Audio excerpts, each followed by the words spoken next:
Hello and welcome to Jason Cavness Experience. I'm your host, Jason Cavness. I'm also CEO and founder of Cavness HR. At Cavness HR, we're building an AI native HR assistant platform that's going to partner with your very own HR business partner. At this time, we're doing a refunder to help us raise money to help building out the product. Our guest today is Nicholas White. Nick, thanks for being here today. Thank you. Hi there. So Nick, man, we got a lot to talk about. You're a very interesting person. So you might not know this, but I'm getting a secret. Whenever I have a guest on, of course, I take the bio, go to LinkedIn, I go to the name. What I started doing recently is like putting all this stuff to ChatGPT and say, hey, ChatGPT, tell me about this personal questions. Interesting. And this is what it said about you. Okay. Jason, Nicholas White is a monster guest. Amazon, Microsoft, monster startups. You did a good job getting this guy on here. Kudos. Okay. So according to ChatGPT, you're a big deal. Well, we'll see. According to my kids, that might be a different story. Isn't that funny how you might be an expert or something? I remember reading a story a little while ago where this famous guitarist was like, his daughter, 10 years old or 13 years old, playing the guitar. No, it was a guy from LinkedIn, the guitarist from LinkedIn. He's telling the story how his daughter's playing the guitar. He said, hey, do you want me to help you? Like, what do you know about this? And then, the wife overheard it and the dad left. And so the wife said, hey, come look at the YouTube video of Lincoln Park. And like, who are these guys? That's your dad. That's not my dad. you know? I can definitely relate to that. It's like however good you are with the subject, your kids think you're the universe of that. Oh, yeah. Yeah, absolutely. Well, and they already know everything. So who are you to tell them? I know, right? So what are some of your hobbies, like stuff you do for fun? So for fun, I think of myself as a polyglot. I majored in Spanish in undergrad. I went to Mexico and had a great time in the middle of my sophomore year and realized that I did not like not knowing the language and not being able to communicate. That was a major barrier and a mental block for me. So I went back and decided I was going to double major, not just in English, but Spanish, so that I would be doubly unemployable. Thought I was going to teach, and then saw what it took to be a teacher, which is not so much it was just the fact that there's a lot that's asked and very little that's given in return. I felt it was not a fair exchange and it wasn't going to keep my interest in the way I wanted. I also happened to graduate and come back from Mexico at the time right before .com. So 1997. So I was able to, through some familial connections, was able to land a job at Amazon and work in their customer service department, started their foreign language correspondence, and then moved into operations and worked with the operations team, particularly in the holidays. So there was more than one holiday where I went and worked in the middle of nowhere, Kentucky for 12 hours a day, graveyard shift, training people how to pick, pack, and ship products as well as gift wrap. Gift wrap was a real important part of that. So between Thanksgiving and Christmas, I was essentially away, working 12-hour days at night. Luckily, I was young, but man, it was tough to do. Speaking Spanish really helped because we had people come in as casual labor, and not everybody spoke English in those areas. So. But beyond that, I just really have a fascination with languages. Kind of think of music as being a language unto itself. Certainly coding is kind of like learning a language. People forget that, right? People don't make the connection that coding is actually like learning a whole different language, right? Very much so. And so the point is like, I don't grow up, people say like learn French, learn Spanish, but like, should it now be like, instead of learning like a real language, like learn coding is just like a language? Yeah, and it's something that stretches your mind, causes you to think in a different capacity. And that's really, something that's very interesting to me. One, because I think of myself as a lifelong student. I'm always learning. There's that paradox that the more you know, the more you realize you don't. Kind of the opposite of the Dunning-Kruger effect. And the more I learn, the more hungry I become to learn something new. So lived in Luxembourg for 3 years. My wife was on assignment with Amazon, and they only speak French there, or at least at the time they did. This was about 10 years ago. So if you wanted to eat, you had to learn French. And we definitely did. My kids learned French as well. And I found that I can actually get by in Portuguese as well because it's similar enough to Spanish. We would spend some time. The interesting thing about living in Luxembourg is that there are a lot of Portuguese who are there as expats who have moved. They moved post-war, and helped build up the steel machinery and the steel industry there. It's a lot like the Pittsburgh of Europe, if you will. And it's also declining in the same way for the same reasons. So you have those Portuguese folks, and we would go and eat at their restaurants, and I'd get a chance to practice speaking, and then we'd go to visit direct flights to Portugal, to Lisbon, and that was some of the best vacations we had as a family. So it's really gratifying to be able to hop in a cab and be able to tell people where to go, order from a menu, get directions on the street, ask people questions about historical sites and whatnot, and not have to rely on being a monoglot. I think I went to interesting. So when I was in the Army, I was in Germany twice. I mean, yeah, Germany twice for the family. And like, I think like people in Europe, they're like, oh, Europe is so uncultured, right? They don't realize like we have to like travel like hours to travel somewhere. Where in Europe, let's go to Amsterdam today. Let's go to Paris today. It's like, it's not like a quick trip, but still it's doable, right? Absolutely. And we had young kids, you know, they were in like 6 and 8. So we went to Turkey, we went to Africa, we went all over the Baltics, went to St. Petersburg in June, and it was some of the worst weather I'd ever encountered. It was almost like being in San Francisco in June. It was terrible, but rode around on through the canals and got a chance to see that. Just experiences we wouldn't have otherwise have had. And so we're really fortunate. My wife and I think about how fortunate we are. My kids spoke Spanish. They had Spanish au pairs or Hispanic au pairs when we were here in the States. And so they still speak Spanish, and they've not kept up their French. At least they're able to be formidable if they come across somebody who speaks it. Yeah, I think my best story, but over there one time when he was there, my daughter was like in middle school, I think, or maybe high school. And she had to do a report on Anne Frank, because she was really struggling with it. I like, let's go to the Anne Frank Museum. It's like 2 hours away, you know, like, okay. We did that. We went to Amsterdam several times, and the kids got to see just Luxembourg itself Luxembourg lost 2.5% of its population, whereas most other European countries lost 0.5% to 1%. So they've been a political football for. Yeah, that's one country we never made to. It was never like on a list. Luxembourg. Like, you give it a day. Luxembourg went there, and everything. Luxembourg, England, everywhere else we pretty much hit up. Patton's buried there. There's a huge American. I did not know cemetery. That. Yeah, okay. Patton's buried there. There's a huge American cemetery. They have a lot of reverence for Americans, because we helped liberate that area, and they gave a lot in comparison to the other Europeans. So it's a great place. That's a stopping off point. It's not a whole lot going on in terms of nightlife.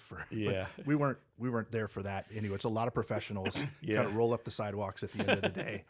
But we saw some great concerts, because basically you would start a business if you were on tour as a band, and you'd base it out of Luxembourg because they're a tax shelter. And so one of the stipulations was you had to play at least one show in Luxembourg as a result of that, to keep your tax. So what is Luxembourg known for, like culturally or whatever? It's kind of an odd, it's Germanic in a lot of ways, but they only speak French. Well, I shouldn't say they only speak French. The lingua franca to get by just about anywhere is French, but you'll run into places where they only speak German. We went back 2 holidays ago, so in 2023, and it's very different now.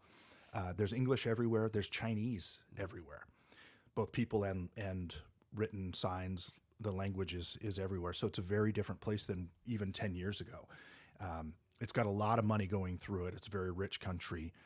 A lot of the banking is holed up there, as well as the EU judiciary. And so, the part of the EU and NATO also? Yeah.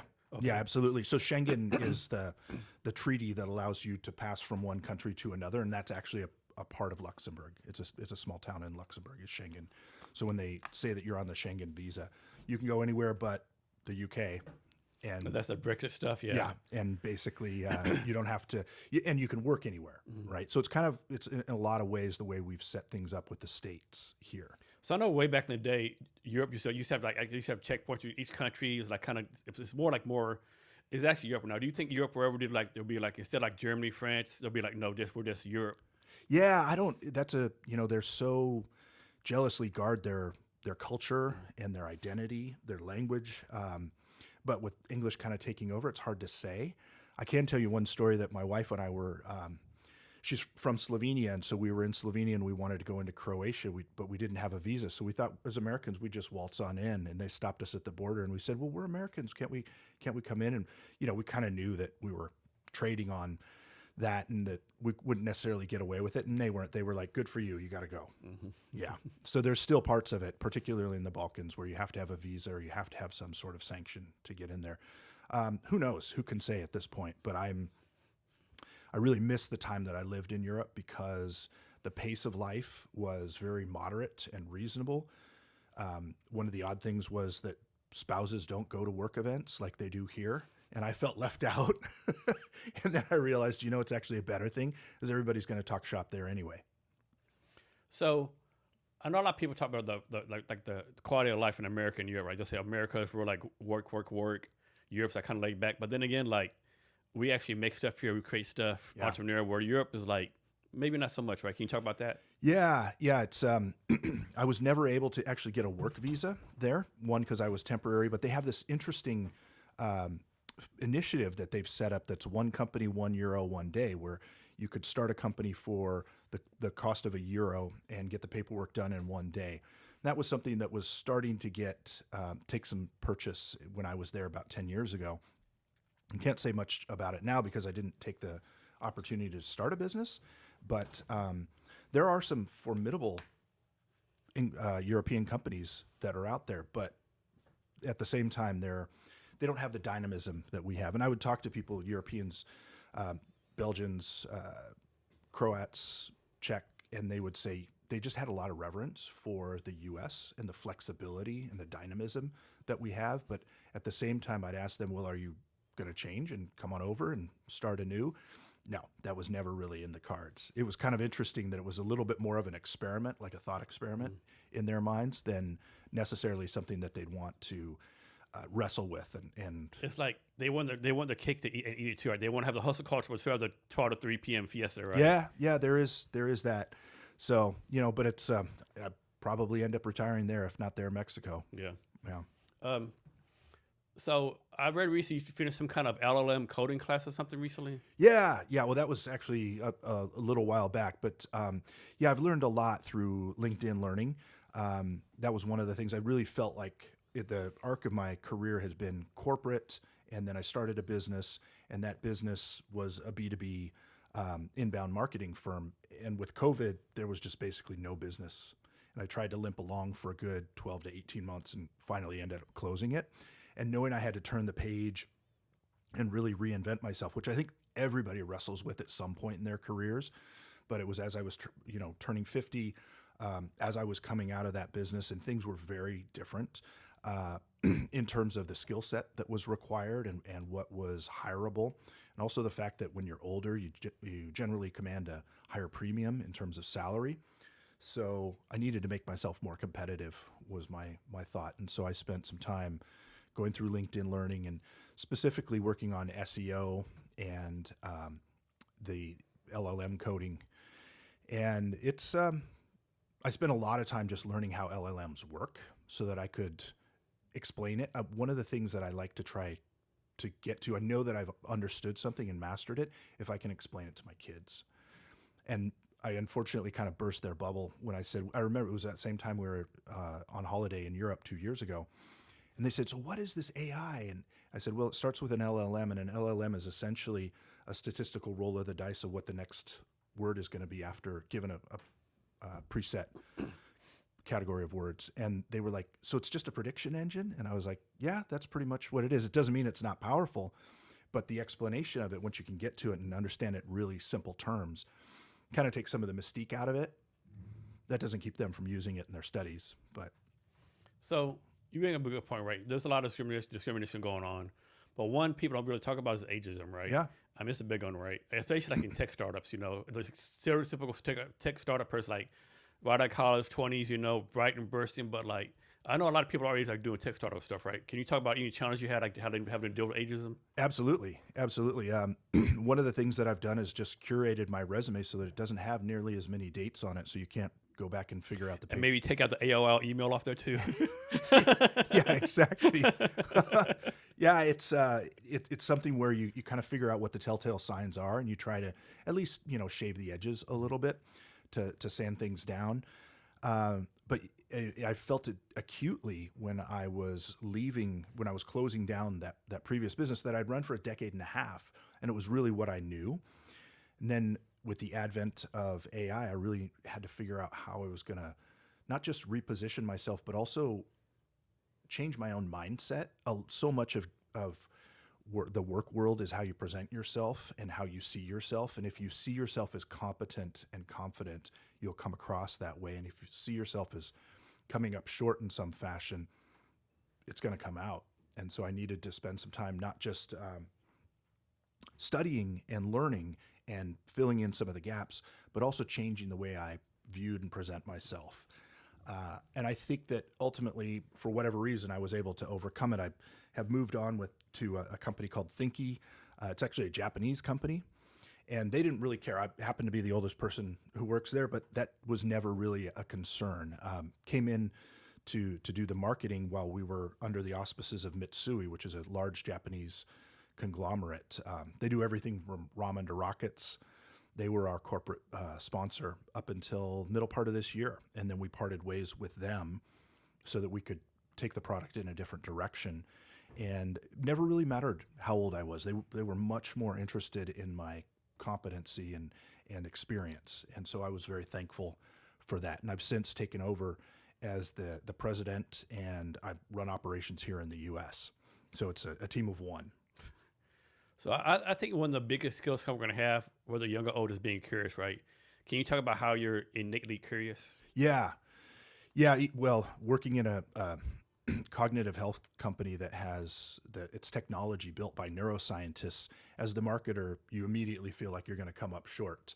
But it's an interest. It's such a fascinating line of work, and I think we're all understand to a certain degree that cognitive health is something we need to get a better grip on, take the initiative with, and protect.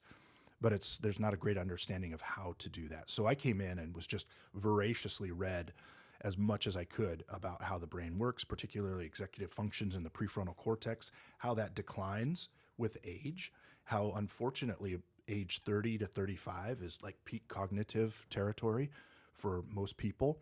And then the risk of cognitive decline that ultimately leads to dementia or Alzheimer's is a very real one. And it learned that the brain is neuroplastic at all ages.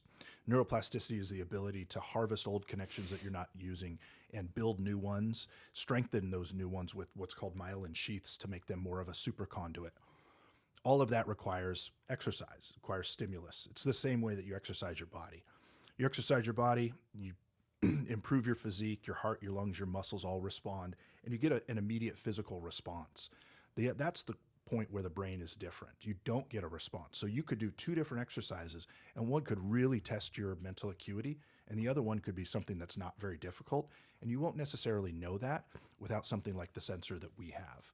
So the sensor we have uses near-infrared spectroscopy. Sounds complicated. You put up a little bit more. Yeah, sounds complicated, but it's the same technology. It's been in use for 30 to 50 years in medicine, and it's recognized by the FDA as a way to measure cognitive load to the brain. Near-infrared They put it up like spectroscopy. this, so I can see. I like that, yeah. Near-infrared spectroscopy is the same stuff, same technology that remote control to your left uses.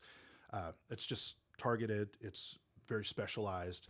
It's used in clinical settings, not in this size, but in a much more like the size of this desk that we're sitting at. And it requires a specialist. It's $200,000. It's much more sophisticated, but you can get a simple sensor like this that costs under $300, put it on your forehead, and it'll tell you what the activity in your brain is at any given moment, regardless of what it is you're doing. So you could be reading aloud, you could be doing simple arithmetic very quickly, studying a language, performing on a musical instrument, any number of things, solving a jigsaw puzzle, and it'll tell you how hard your brain's working. And the curious thing about the brain is that I said a moment ago, it's neuroplastic. So we think of kids as being sponges. That neuroplasticity is ever present and automatic for them. They just soak everything in, and they're constantly creating new neurological connections. But once you get past 25 to 30, that process is no longer automatic and it needs to be actively stimulated. You need to actually go do something. Much like the way that we can be in great shape when we're 20, when we turn 50, you actually have to work at it, right? That 20-year-old physique doesn't require much maintenance. 50-year-old, totally different story. And so if you think about it in that way, we've created what's essentially a step counter for your brain. People use step trackers all the time. Fitbits and the like tells them that they're getting the physical exercise and stimulus that they need. Same thing with thinking, but that feedback mechanism is necessary because you need to be able to distinguish between something that's too easy of an activity for you and something that's really truly about 30% cognitive load or better. And it'll tell you in real time, and you only have to use Thinky about 15 minutes a day every other day. So it's an hour a week. It's not like it's an onerous process where you have to pack a change of clothes and go to the gym and take a shower. It's nowhere near as complicated as that. You just wear the sensor, get the stimulus of your choice, do that for 10 or 15 minutes, and you're done. And then it'll keep a record of where you're at. The other thing it does is it'll take your brain age. So I'm 52. When I first started working with Thinky, I took my brain age. It was 64. I was not happy with that. I could tell that there were some issues that I needed to shore up. That, walking into a room and you're like, why did I do this? What did I come in here for? Or not remembering people's names. Or what happened for me was the inability to come up with the word that I was looking for. And so that's a mental processing issue. And that's not oftentimes the one that people notice first. The one they notice first is short-term recall, not being able to switch between two different ideas or two different concepts and keep a linear train of thought, or being able to remember somebody's name or where the car keys are. For me, it was more about being able to come up with that word. Yeah, I have trouble with that too. A lot of time, like, I know the word, I can think of it, and then 10 minutes later, or it's way too late. Okay, that's the Then word. it comes to you. I have trouble. Yeah. I know it's on the tip of my tongue. Like, man, what is it? What is it? Damn it. Yeah. Yeah. So those are all parts of executive function, that attention switching, the mental processing, the short-term recall. That's all executive function. So if you think of it, the brain is the prefrontal cortex is the control tower to your brain. So it takes everything that your brain's doing and helps you interact with the world. And then when you get feedback from the world, it then helps you. It's the first part to interpret that feedback. And if you've worked with somebody or encountered somebody who has cognitive decline or dementia or Alzheimer's, those are the things that don't work. They can't keep more than one thought in their head. They have a hard time remembering things you just told them, following a train of thought. They're not able to come up with the words that they're looking for. And they also have issues with inhibition, where they're socially inept or say things that are not apt. And so those are the things that you see go away. The prefrontal cortex is essentially the arbiter of whether you'll get dementia or not. I know one thing. I was thinking, like, maybe it's a good thing I only have one thought. Because sometimes my mind's like, boom, boom, boom, boom, 1,000 thoughts. Like, man, it'd be nice to have one thought, have some peace and quiet in there. Well, and it's the prefrontal cortex that helps you assimilate all of that and get one cogent line of thought out so that people can understand you and interact with you. So it's a fascinating thing. I kind of dialing back to where we started. I'm not a neuroscientist, far from it. I'm a marketer. And so I had to do a lot of shoring up of my own knowledge and my own understanding of how things work, and test and, say the wrong thing and understand that I needed to continue to learning as I went through that, writing our blog and preparing our website, doing our SEO strategy, defining keywords and negative keywords, all the stuff that goes into modern digital marketing. But my curiosity, just that sense of wanting to continue learning and getting better at something, it helped propel me and get over that hump where if you don't have that, it's going to be really difficult for you to refashion yourself into something else and repurpose your career. Have you all been able to prove any kind of correlation between using thinking and preventing Alzheimer's? So we're a general wellness device. We're not FDA certified. We've decided not to go down that route right now. That would constrain our market opportunity, and it would take millions of dollars in a couple years. Instead, we want to make this available to people now.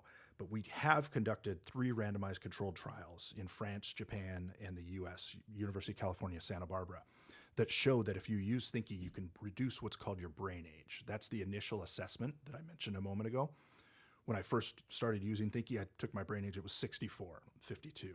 I've got it down now into the mid 40s. And so I feel really good about that. And I can tell that my cognition is different. I can tell that my recall is better, that my vocabulary is more on demand and accessible. I'm able to switch my attention amongst two or more topics really, and be able to keep that train of thought. And that's what the randomized controlled trials show, that you can do that with proper intervention, but you have to actually do it. It's like getting a gym membership and not going to the gym is not going to accomplish the goal. But luckily, like I say, it's not even as onerous as physical exercise. It's just 15 minutes a day, every other day. And you can do whatever it is you want. We can give you exercises that'll test your recall, test your processing speed or your attention switching, or you can choose your own activity. So you could literally do anything you want, and it'll tell you whether that's testing your brain in a way that's going to be beneficial or not. And talk about how y'all make this, like what kind of materials. Yeah. Is it like some kind of dangerous cosmic ray and penetrating your brain, you know?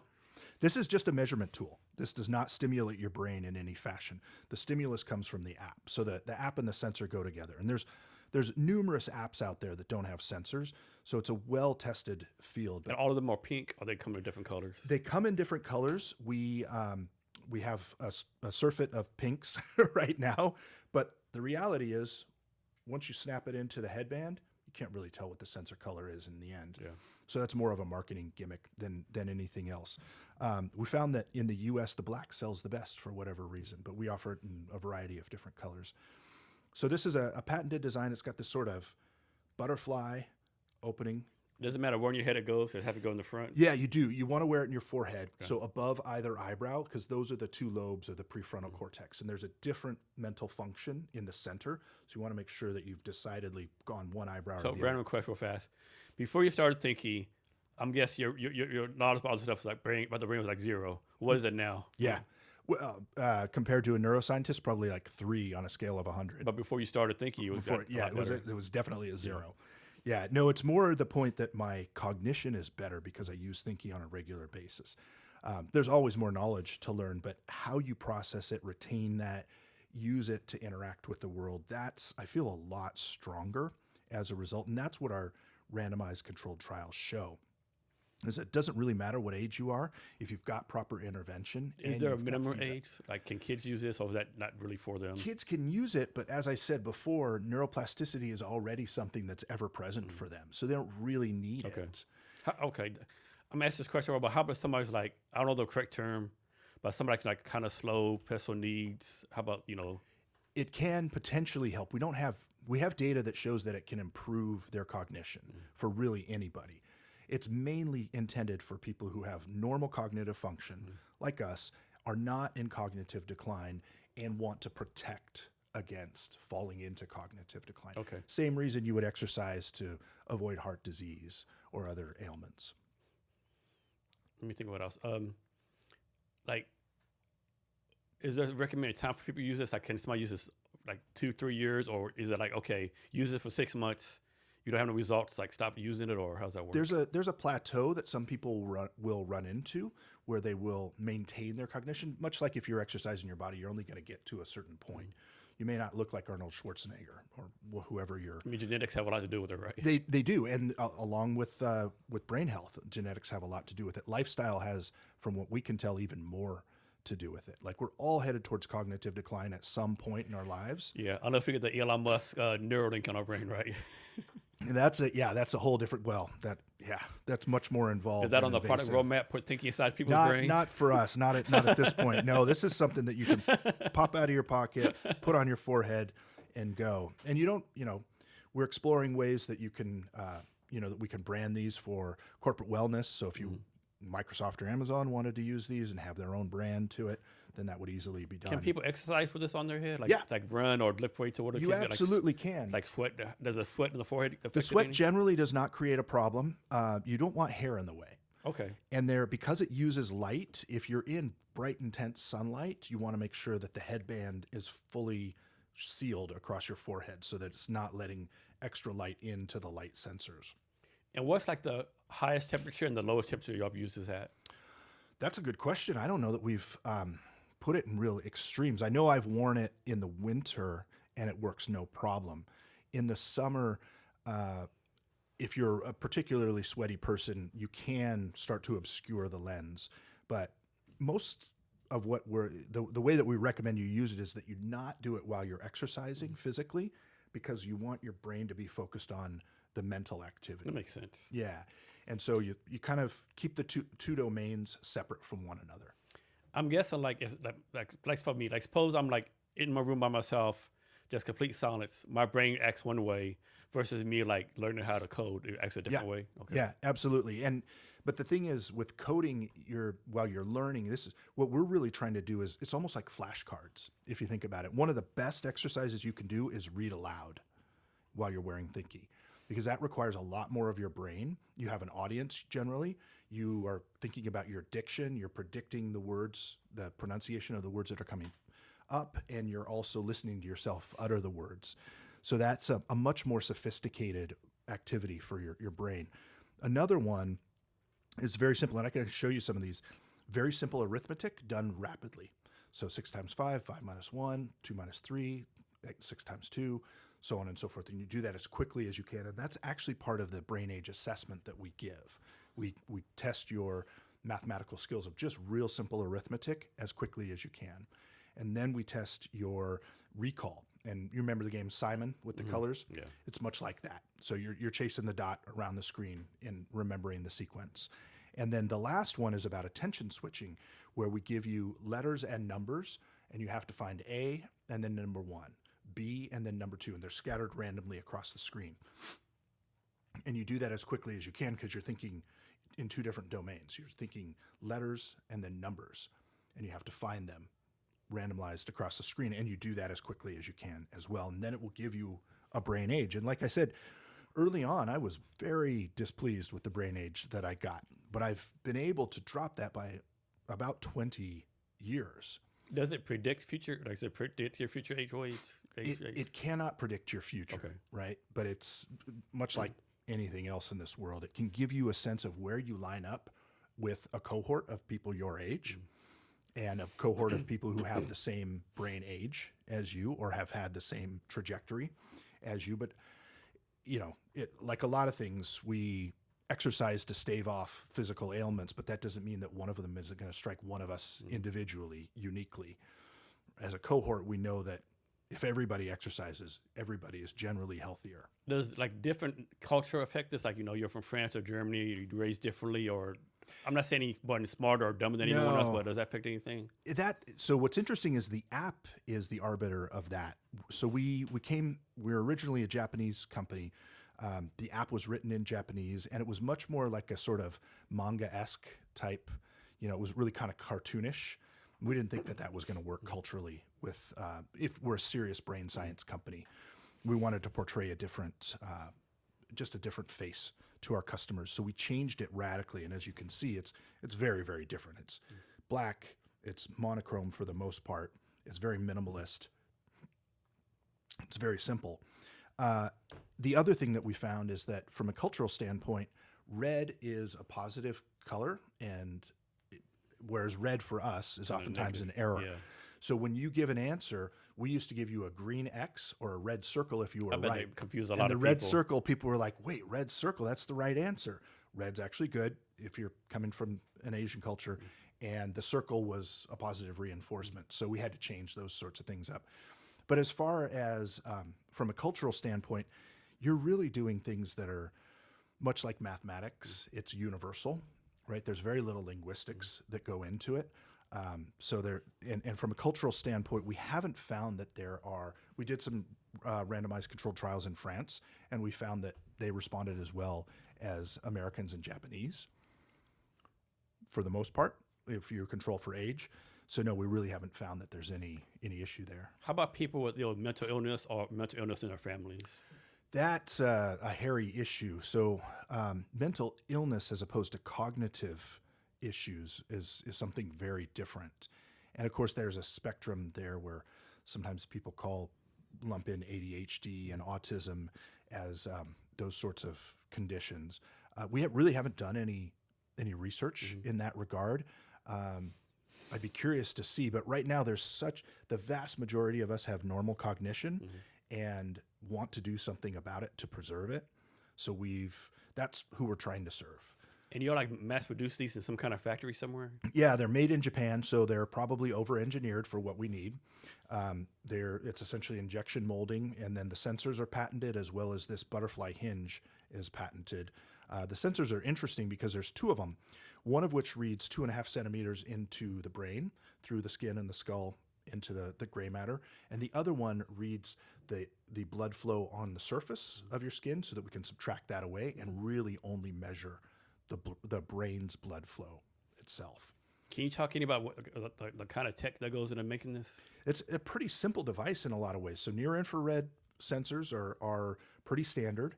It's got a firmware chip, it's got a battery and an on-off switch. It's got a Bluetooth module in it so that it can communicate with your device and send the signal back and forth. And that's it. So it's not terribly... It's way simpler than I thought I was going to say. What's that? I thought you were going to say some complicated tech, No. blah, blah, blah, you know. Well, the real genius was Hitachi and Mitsui getting it down from the size of this table to something that you can put in your pocket and have a reliable battery and a reliable signal both coming in and going out. So miniaturization is the real feat. It doesn't take much to build a big sensor that plugs into the electrical mains and requires a technician to run it, and costs several $100,000. It's a much different story. Who else is doing this? Because it seemed like some of those like should be like well known, like all over the world. Like So we use near infrared spectroscopy, which is a little bit newer on the scene, although it's got a good 30 years in neuroscience applications. EEG is electroencephalography. You may have seen it or heard of it. It's essentially a cap of sensors that you wear and oftentimes has to be wetted with gel. Goes around the brain and it measures brain waves as opposed to blood flow. So brain waves are alpha, beta, theta, gamma, delta. They are different states of mind, going from deep sleep to very active thinking and everywhere in between. But that's a rather finicky technology. It's expensive too. The cheapest EEG sensors out there are about $1,000 for home use. Have you tested it like when someone's asleep, put on someone when they're asleep and see what happens? I've not tested it while someone's sleeping. It's really looking for blood flow or changes in blood flow. So you're going to have less mental activity, at least in your prefrontal cortex, because the prefrontal cortex, again, takes everything that your brain's doing and helps you interact with the world and interpret the world. And because you're essentially inert when you're sleeping, there's other parts of your brain that are more active than the prefrontal cortex. Because your brain actually never goes to sleep, right? Is what I've heard. Again, not a neuroscientist, but it's different parts become active in different ways. And the PFC gets a chance to rest because you don't have to interact with the world. Okay, that makes sense. So I think the term of marketing is like your ICP. Yeah. What's your ICP for Thinky? We really have a couple of different people that we've positioned this for. Obviously, active seniors, people who are 65 years of age and above, who are concerned about their cognition, want to stave off mental decline, preserve the cognition they've gotten, even improve upon it. Then there's people who are, say, 35 to 60 years old, and they have already exited the period of neuroplasticity, but they are invested in their careers. They're generally knowledge workers. Biohackers is essentially people who use nootropics and other ways of improving both their physique and their cognition. Those biohackers are looking for peak performance. That's a very different set of concerns than cognitive decline. And so they're also a very different age group, and they have different things that are important to them. And then kind of wrapping around all of those is just about it. People of any age who are caregivers. Caregivers run multiple times. The Alzheimer's Association put out a study in the summer that said as much as 6 times as much risk if you're of cognitive decline if you're a caregiver of a cognitive patient. The reason is there are various reasons for that. It's manifold. You are not taking care of yourself as much as you would be because you're caring for somebody else. You're not getting the sleep and the exercise and the diet that you need.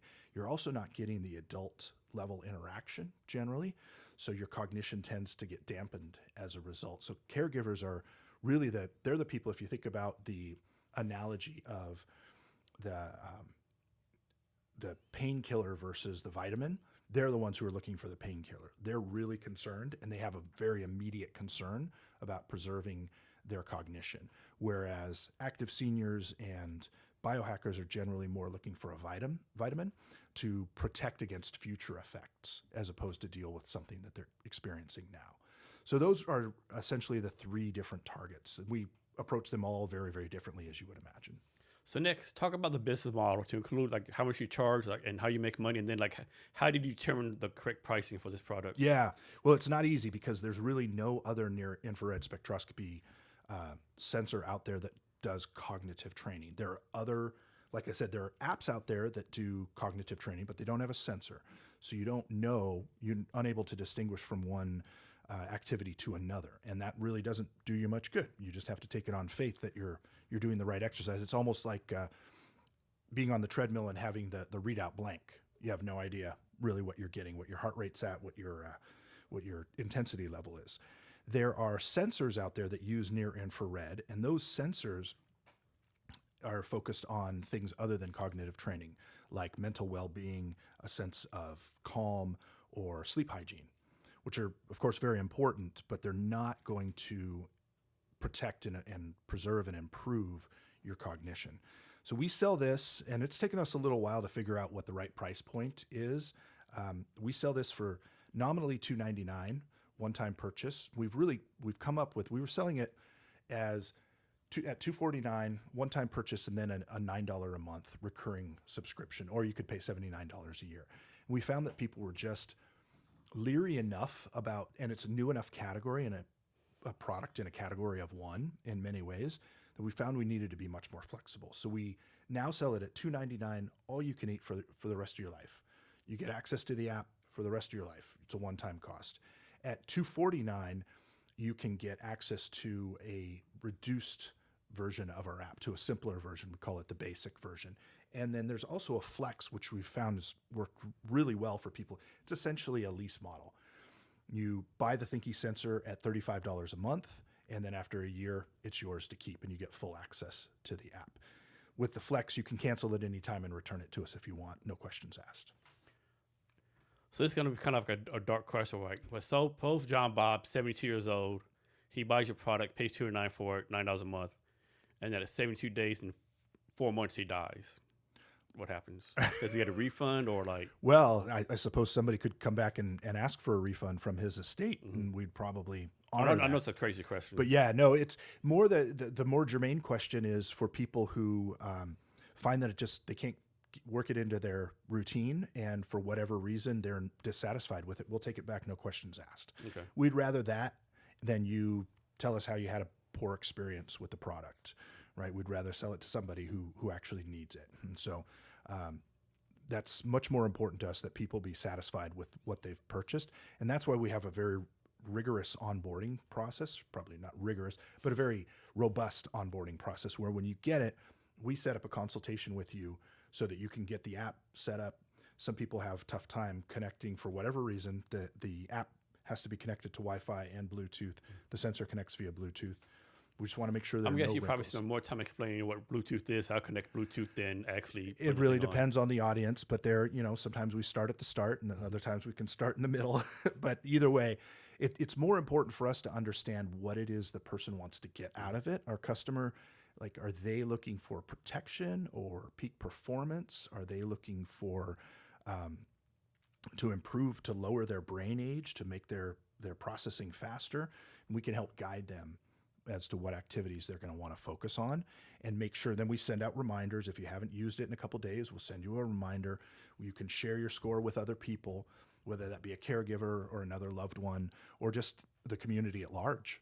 And there is a certain aspect of this competitiveness, which in the end is kind of like gamifying it, so to speak. We gamify it, but in the end, it's kind of like bodybuilding. You can only exercise your own body.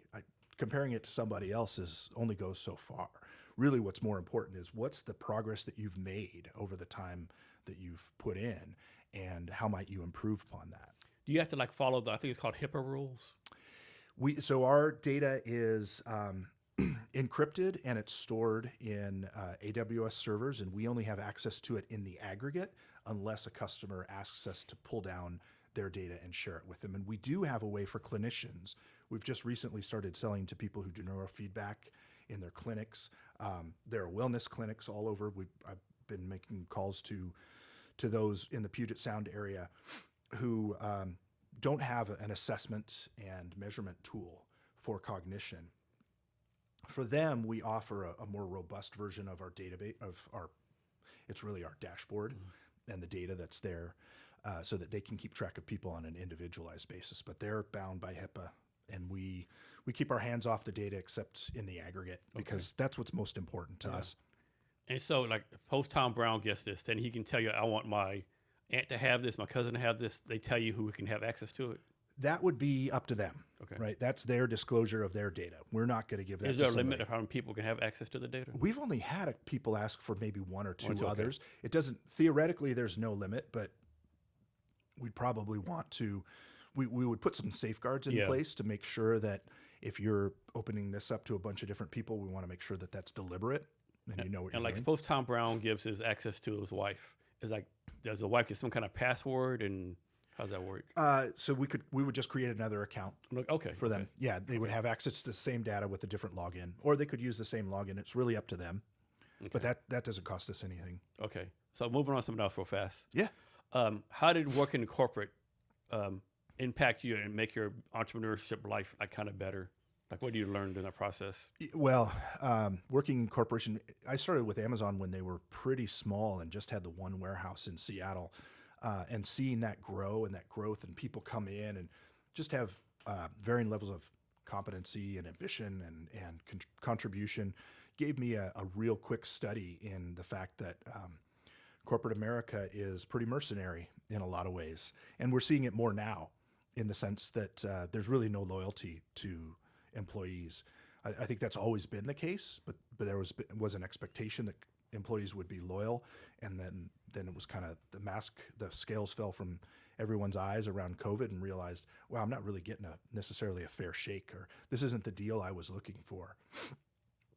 And that's probably my main concern or quibble with a company like Amazon, is they will take and take and take until you have no more to give. And I've seen that both myself as well. I mean, you hear all the horror stories of Amazon. Like, after people work at Amazon, they say it's the best place ever. I'd heard those stories like, of course it depends on business. Like, hey, it's like Monday at 5 p.m. You're gonna end it tomorrow at 7 o'clock at night. Right. Yeah. Oh, by the way, we only pay for economy. Right. Yeah. Well, that sort of stuff. I haven't, not interviewing at Amazon anytime soon, but having seen it, both myself and my spouse, they're getting their money's worth out of everybody who's employed there. People don't realize like where the company you work for, like it's not a nonprofit, right? There's someone pays $100,000 a year. They expect probably $200,000 or more of profit from you, right? And rightly so, and I had that experience with Microsoft. I was there for 5 years, really enjoyed my time. I think I just came to the end of the road where I realized I'm not as geared towards large corporate structures as I am towards being an entrepreneur. And it took a while to figure that out. But when the opportunity came along to open my own marketing firm and essentially do the same thing I was doing at Microsoft, but with access to other brands and other companies, and really be able to be the decision maker, that's not to take anything away from Microsoft. I had a very good time there. Just realized that I wasn't as geared towards it. And this is a conversation I have with people all the time, that some feel like they're more startup oriented. Other people feel like they want the security and predictability, to an extent, of a large corporation. And for me, it's the former. For my wife, it's the latter. It works out really well as a partnership, ultimately. And you're born and raised here in Seattle? I was born in Arizona, but I moved here when I was 3. And I grew up here near Northgate, went to the U for undergrad. My folks still have a house near Northgate. I live in Magnolia now. My kids go to a local high school. They go to Ballard. So yeah, it's about as local as you can get. So talk about this, and you might not know the answer, but like, what is it about the water here? Because you got Amazon, Boeing, Starbucks. Most people don't know about Trident Seafood. It's $1 billion seafood coming out of Ballard, right? Yeah. Expedia, all these well-known the startup culture, the AI, the manufacturing, and you would think, like, why Seattle, right? Yeah. The weather's kind of sucky, right? Sometimes. So, like, man, what do you think is in the water here that has all this success going on here? Yeah, I don't know. Growing up, it's, there were those signs, those billboards that said last one out of Seattle, please turn out the lights when Boeing was having its issues in the late 70s and early 80s. I barely remember that. It's more of an anecdote. But a diversified economy, I think a big part of it, there was at one point, more than a decade ago, I had read that we were the best educated workforce in the country. And so that was not terribly surprising to me. I don't know if that's still the case, but we clearly hold our own. So I think that's a big part of it. Being a gateway to Asia helps a lot in terms of diversifying the economy. We've just got a lot of different things in play. And so I think we're really resilient in a lot of ways that other municipalities, other cities are not. So random fact, I learned this recently. The flight time from here to Tokyo and here to London is like about the same time. It's about the same. Yeah, which is I saw that. I was like, what? That can't be. There's a lot of water to cover to get to Tokyo, but it's about the same. And we're kind of tucked up here in the corner, so South Alaska. Yeah, they do say that. Yeah, a lot of we're an afterthought for so many. Like, so many. I didn't realize this for a long time that we're actually higher up north in Boston. Yes, that blew we're the me away. highest. And this is the other thing. So my wife grew up in Chicago and had never used a parking brake in her life. That changed real quick, and she's like, "There's as many hills here as San Francisco." I was like, "It is the hilliest city that gets rough weather in the winter." I couldn't imagine like learning how to drive a stick here in Seattle. It's hard in the dark, in the rain, on a hill here downtown. Yeah, that would be. Really I know tough. every year on the news they have all these like when the first ice storm, all these cars. Oh well, we all lose our minds when it snows here. Like I remember growing up, there'd be people driving the wrong way on the freeway. I'm just using it as an excuse to do whatever. Yeah, it's kind of, it's comical to a certain extent. And as long as nobody gets hurt, I love watching the kids go down the counterbalance in Queen Anne, and when it's all snowed over, and some adults too. But yeah, we have I think a unique relationship with weather here. Yeah, definitely. I always say like when it's nice, it's nice. Yeah, but when it's not, it's not. It's tough. It can be really tough, especially when the cloud cover's right above your head. Right now, so because of the big dark, I think the sun rises at 7:30, sets at 4:30. But I was just seeing the sun those 8 hours like similar to none. Yep, absolutely. Like double up on your vitamin D, whatever. Yep. Yeah, but when it's like you say during the summer, it is incredible here. Yeah. There's really nowhere else like it. I think Saturday was like pretty nice. Out on Saturday, it was pretty nice. Yeah. Maybe it was yesterday. I'm thinking it was Saturday or Sunday. I was here. Both were not bad. I was at the Husky game on Saturday. Yesterday was actually a little bit nicer. The sun was out. It was like 45, 50, like little nippy. Can't argue. No, I'll take it. I've been a lot worse. I've been in Chicago, Kansas. Yeah. So talk about how you connect dots for marketing across different industries. Yeah. Well, there's a variety of, digital is digital in so many ways. And I've worked in both consumer and B2B oriented businesses. A lot of it has to do with understanding your customer and getting really as close to your customer as you can. One of the things that I did when I left Microsoft, I ran a business that was inbound marketing. And that was really about getting as close to your customer as you can so that you're speaking one-to-one as often as possible, and you're catching them at the right point in time in their sales cycle, which could be they're not ready to buy, but you've intercepted them and you've gotten their you've piqued their intrigue, you've got their attention, and you can stay top of mind when it comes back around. So there are similarities across, I guess I worked in tech pretty much the entire time, so I wouldn't know much about CPG or selling real estate or insurance. But really when it comes down to it as marketing, I try to approach it as a revenue center, not a cost center, that we should be driving a return on investment that is far greater than the investment itself. And it can take a little while to get there. But knowing your customer and getting your customer, understanding them as best as you can so that you can communicate with them on a way that feels one-to-one, intimate, is super important. And it's really the crux of your success. And then from there, one of the techniques that we had pioneered when I was running my marketing firm was bringing in customers or envoys for the customer, voices, highly trafficked websites, podcasts, YouTube channels that could then come in and help design the next iteration of the product or help road test the roadmap or the marketing positioning and messaging, get them to essentially serve as a proxy for your customers so that you can get that much closer to them. And then you transfer that ownership to them. And again, this works in B2B, or it works in consumer. You may have had the idea already, but if they leave that interaction thinking it was their idea, and then you come back and close the loop and say, hey, we implemented your idea and that's yours, your ownership. Why don't you go tell people about it? That costs you nothing, but it's the currency on which we all trade. Even before we look to get paid as podcasters or advertisers, ego, understand, knowing that you had an idea that somebody listened to and implemented is a powerful, powerful thing. So what is digital media? I mean, digital marketing, right? I think some people think, oh, I have an Instagram account. I'm doing digital marketing, right? What is digital marketing? What does it all entail? Digital is just essentially a way to scale, right? So that you're not sending flyers out in the mail at a high cost, so that you're not. That's your water fee if you need some water. Oh, hey, thank you. You're not reliant on so much time and place that you can intercept customers in a different fashion. That's really the way I look at it. It's the same as having a billboard out on the street or on the side of a bus, or an ad in a paper, or on the radio.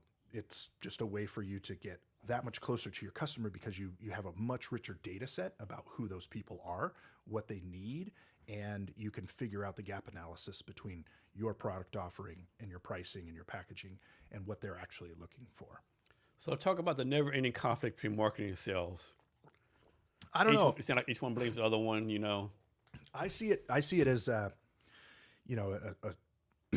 symbiotic relationship where sales is usually closest to the customer, although there's no excuse for marketing not to be there as well.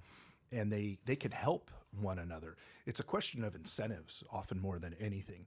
That salespeople are oftentimes incentivized in a way that is rather short term, and marketers are less so. And that's where I see the conflict coming up. So if you can change the incentive structure, that they will work together and help have 1 + 1 = 3. That's really the dynamic that you're looking for.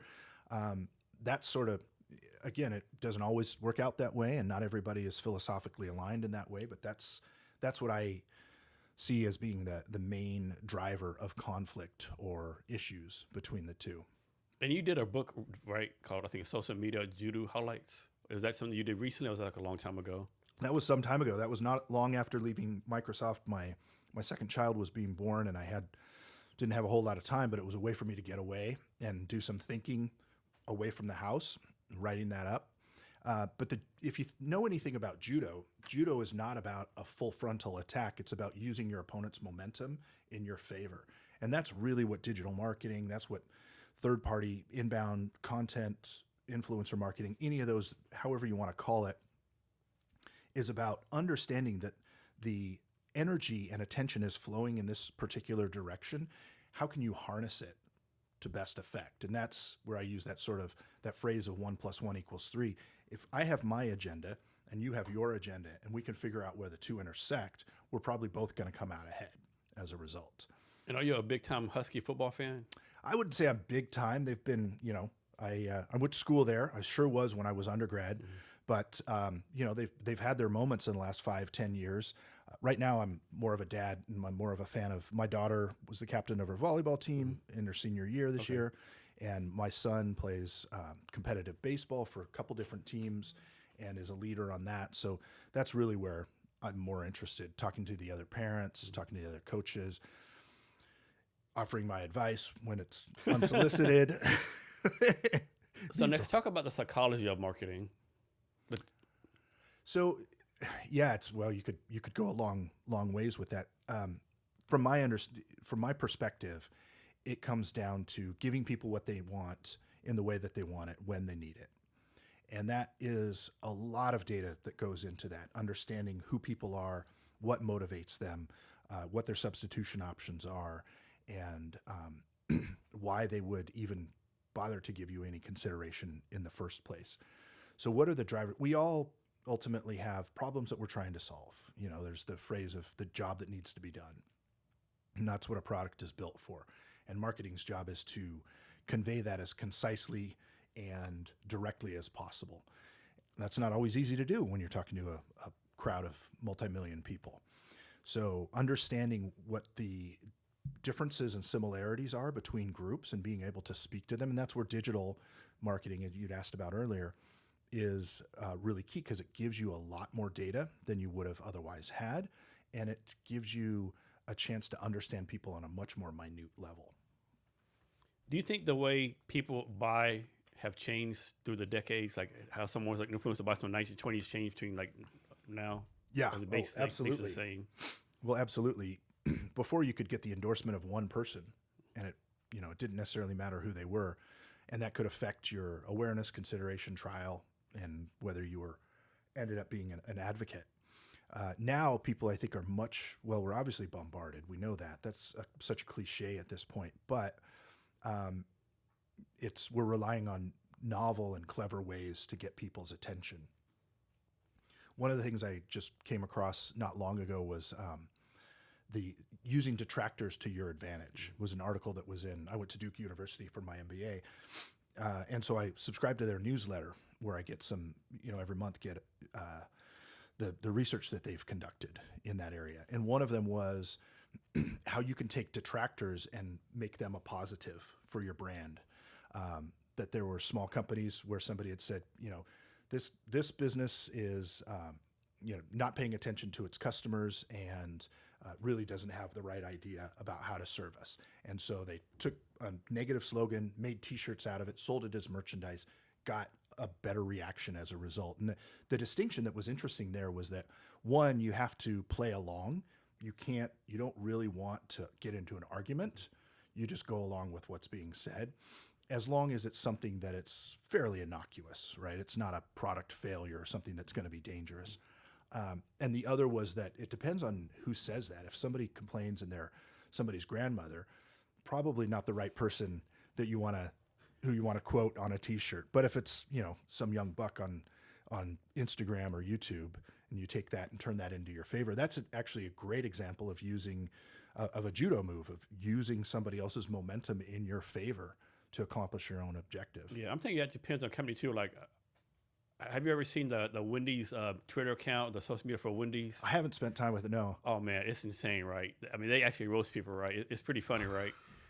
Like they talk about people's mothers and you did this wrong. They go all in, right? Yeah. But they pull a lot because it's Wendy's, right? Now, if deep research science company did that, probably wouldn't be a good match. Yeah, it would probably work against you. If you get a chance, go check out the Wendy's Instagram or Twitter account. Yeah, it's pretty hilarious, right? Yeah, X is unfortunately a necessary evil in our economy right now. It's not a place I want to spend a whole lot of time, but at the same time, that's where people are, and so you kind of have to participate. What are some of your go-to social media that you either use yourself or recommend people use for marketing or anything else? Well, there's the big ones, right? LinkedIn, Facebook, Instagram, and those have their particular purposes. YouTube as well. We use those pretty liberally for ourselves, but I'll be honest with you, I've been a Reddit user for over a decade, and that's where I get a lot of questions answered. And it's interesting how much that is feeding into AI answers to the zero-click responses or zero-click searches that really kind of seem to have started earlier this year. A phenomenon called GEO instead of SEO, it's GEO. It's generative engine optimization. And so having citations on Wikipedia, on Reddit, and customer reviews, those carry a lot more currency than necessarily these mass trafficked, flash in the pan sort of media. And Reddit's to me like not blogging, but like written. There's no video on Reddit, right? Yeah, there's, come to think of it, I guess you can post a video to Reddit, but no, it's essentially text. And honestly, it's kind of, maybe it's a generational thing, but I would rather read a block of text than sit through a video, because at least I'll know what I'm getting with a brief scan, as opposed to having to sit through the video. With a video, I just turn on the transcript anyway and follow through. So in the end, the video doesn't really accomplish very much for me, unless it's like an instructional. Yeah. If I'm trying to learn a new song or something, then it's a different story. So I know every social media platform has the reputation like being like trash sometimes, but like I've heard like I never use Reddit, but I've heard like all these subreddits like go down like dark holes, like really like toxic titty and all kinds of stuff. There's something for everybody on there, regardless of your proclivities.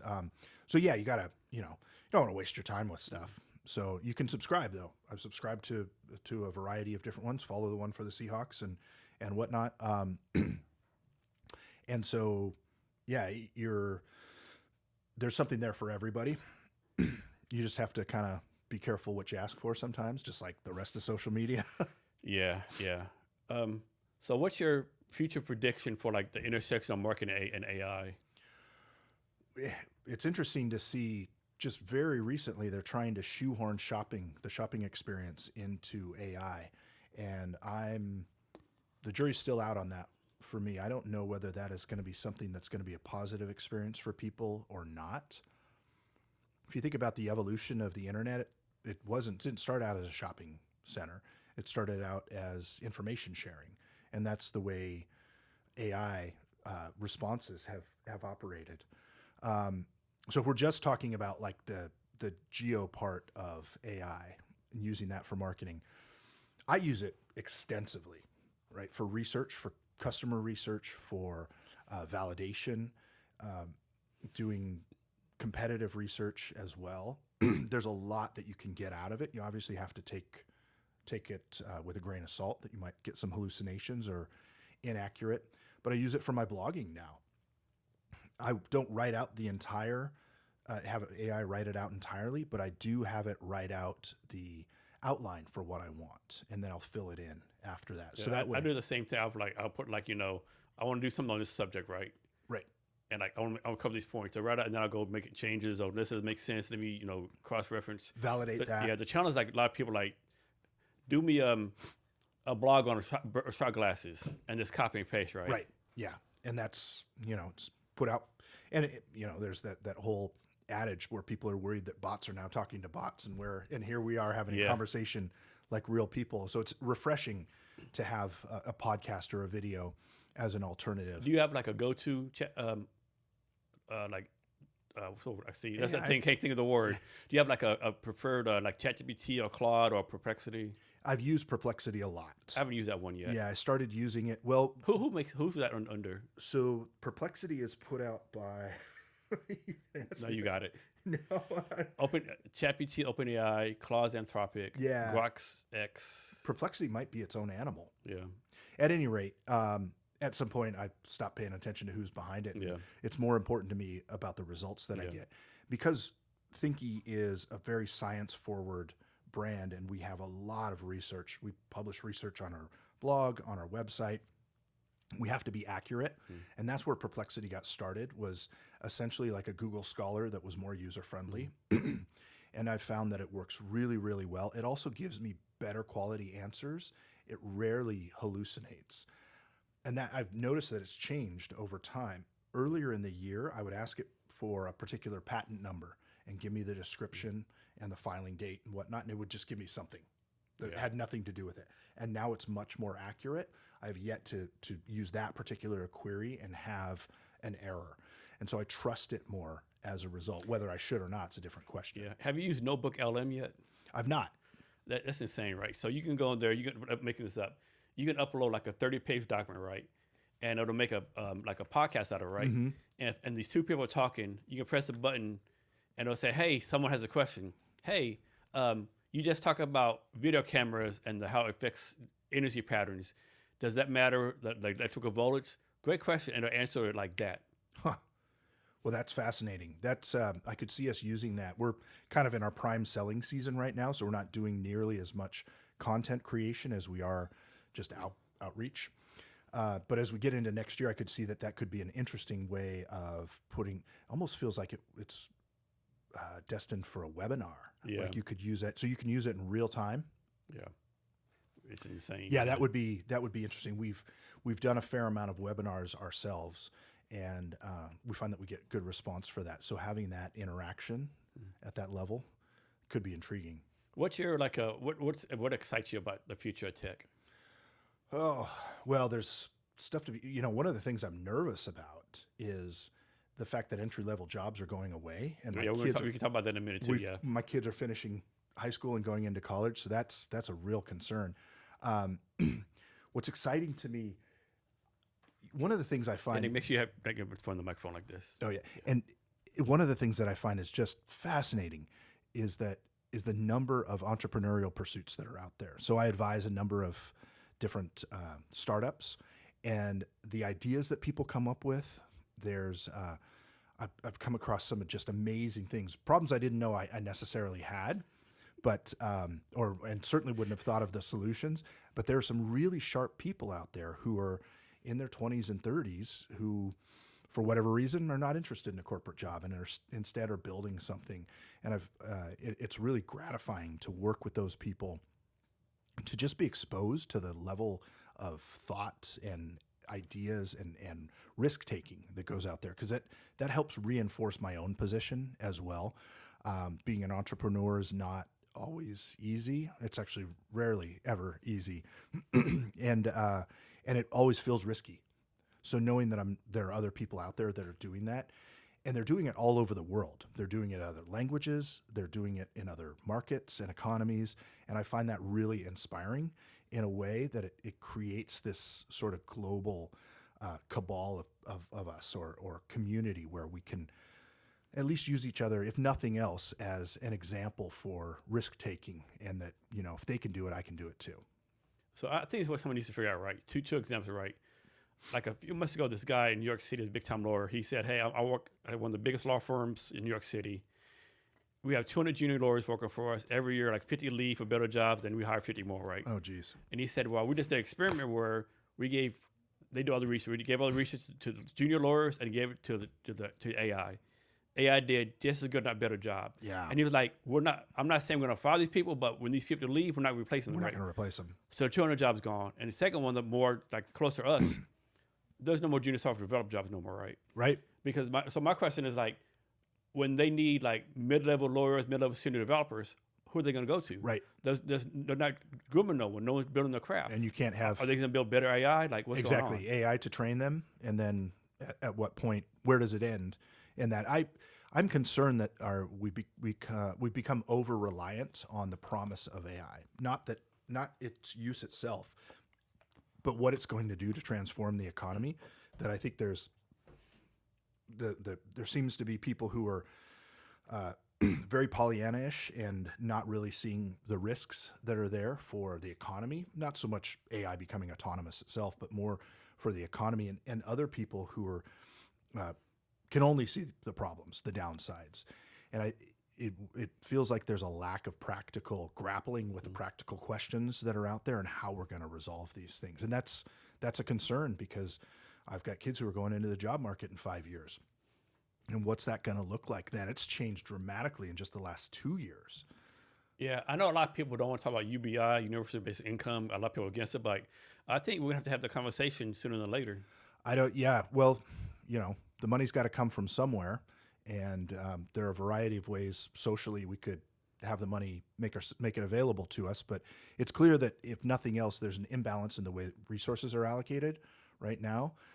There are small number of people hoarding at the top, and a lot of other people who are going without. And I'd never heard until last year this concept of a K-shaped economy, where they talk about a W or a V or whatever. K-shaped, where some people have and some people don't, right? And you essentially have a divergence with nothing in the middle. And that's the worry, is the hollowing out of the middle class that was really a product of the post-war boom and my parents' generation and their parents, and trying to figure out how we're going to sustain that here in the U.S. economically and politically. There are certainly no easy answers, but I have no real faith in our leadership that they're grappling with those issues to any effect right now. I think they had the TikTok hearings like a few years ago, and the guy was like, how's the internet work, or how do you get paid? It's like man, you could just like ask your intern to get you up to speed. Right? It was so embarrassing as an American to see this congressman like, what the hell are you doing, right? Yeah, and the rest of us are out there building the future. Yeah, and they have no idea how to govern or whatever, It's distressing, but part of that's just having captured the regulatory capture that exists out there. I don't want to get into politics, but from an economic standpoint, it really makes me wonder where we're headed and what the future holds. I don't worry so much about myself. I'm in my prime earning years, Yeah. and at some point I'm going to retire. But the people coming behind us, that's family. That's the next generation. Those are our kids. Yeah. We gotta have our eyes open and be ready to help them wrestle with problems that we've never had to deal with, and probably realistically won't have to deal with for But any you think length about of it, every time. generation goes that, right? Every generation has to deal with whatever it is, like, I mean, and it was probably the internet for us growing up, Yeah, like, I yeah, think every generation, like when they went from horses to cars, sure, or like, sure. no fire to cook food or fire to cook food, I think Yep. every generation has to deal with that in some way, I Well, think. yeah, so stables went out of business, and instead you had mechanics, Yeah. and so there's opportunity at every turn. It looks like things are changing so quickly, and it's so And that's the uncertain. thing. I think the thing too is like changing quickly, and we all know about it, right? But then again, I Easily. think about what the Wright brothers were 1903, Hmm. and we put a man on the moon in 68, 69. That's like a blink of an eye. Yeah. So things can happen really, really quickly. And we had 2 world wars in between. Hmm. So, yeah, it's, But also, like, imagine like every generation has a thing about like, suppose you're born in 1900, you went through the World War One, the Depression, the thing with the Spanish flu, World War Two, like man, but every generation goes through, like yeah, I think millennials went through like the finance crisis of '08, all the different kind of things. Like they went through two crashes, yep, yep. Iraq, Afghanistan war. I mean, every generation has like, I hate to say the cross the bear, but the cross the bear, right? It is. It is. Yeah, my grandmother, before she died at 101, and she was born right before World War One, and had seen those wars, had seen commercial airplane flight, had seen us put somebody on the moon, lived through the Cold War, and then was, she was a whiz at the internet, right? She had an AOL.com account, but she knew what she was doing. She would send emails, and she would ask us if something looked suspicious, right? So she had it together, and that's just a massive, massive change in terms of life and quality of life at the same time. She grew up an orphan and didn't have running water or electricity. Yeah, yeah. People don't realize, like, like it wasn't that long ago we had electricity or water, right? You go back to probably 1820s, Yeah. 1810s, like there was no hot water. Like Yeah. something totally random. They will say like, do cold showers, cold plunge. Are like, man, people 100 years ago would fucking kill someone That's to have a all hot they shower. did. Why am I going to take a cold shower, right? When these people would like die to do it. Yeah, I haven't tried that yet, but I don't mind that sort of stuff. I won't like swim in the Sound in the winter, but I don't mind going out there and getting cold and getting wet. So give us like a crazy future tech prediction. Oh boy, I didn't know we were gonna go here. Let's try and think of where things are at and where things might go. One of the things that I hope we can do is create more trust between brands and companies and their customers, because that seems to have eroded quite a lot. And there's a variety of reasons for that. There's failure to deliver. There's also just a lackadaisical approach to security, to customer data. Those things need to change. I think that at some point, if we can kind of get our heads back on straight from a political standpoint, there's an appetite for people to feel more protected by from corporations and from the government. And so there's really two ways you can go. You can build up a wall, or you can come together. And so I would hope that corporations will understand that and know that the lifeblood of their business is their customers, and that they have to really take care of those people. At Microsoft, we used to call it care and feeding, which is, kind of a diminutive term, but it was, you were caring for your development, this particular for the developer core. You have to think about what these people need, and that they are people, and have a more closer knit relationship with them. And if you do that, then you can succeed, and you'll have brands that'll last 100 years. We grew up with Sears and Roebuck. That's gone, but just because they couldn't make the technology change, not because they cared poorly for their customers. But there are plenty of other brands out there that seem to take their customers for granted. And my hope is that they'll understand that is their business, and that if they don't, there's somebody right behind them willing to take them and care for them better. I think there's a stat out there that says something like, even for someone to take 10, even for someone to take something free from you, you need 10 touches, something like that. Yeah. There's also that sort of neurological statistic that you have to hear something 60 odd times before you've Never really heard that one before. committed it to Okay. memory. Well, this is the first time. Now you only Yeah. need 60, Yeah, 59 more. And so touch, that can be like anything, like a email or I think social media. I What think defines it's a touch? that's kind of those get homogenized, but they're not all. A touch is not all the same quality, right? You see a brand on a billboard, and you're in the hurry to catch the bus, or you just had a bad day. Does that really count as a touch?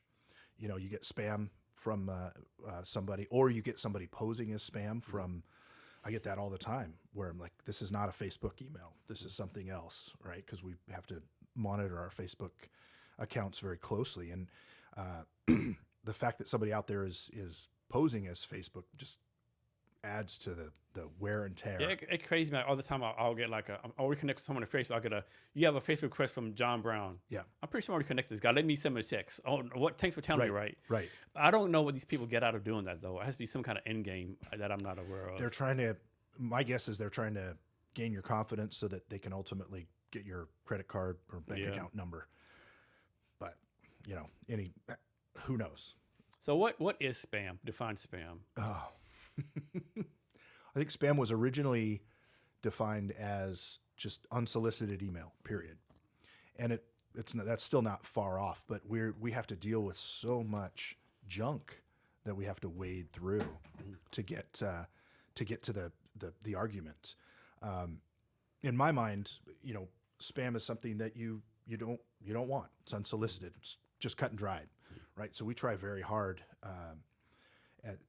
We try as a business not to promote spam, not to spam people. We make it very clear that when they're opting into a particular line of communications, and you have to watch out for that yourself, right? You can't just show up in somebody's inbox and say, "I want to have a conversation. I'm looking for a job, or I'm looking for a client."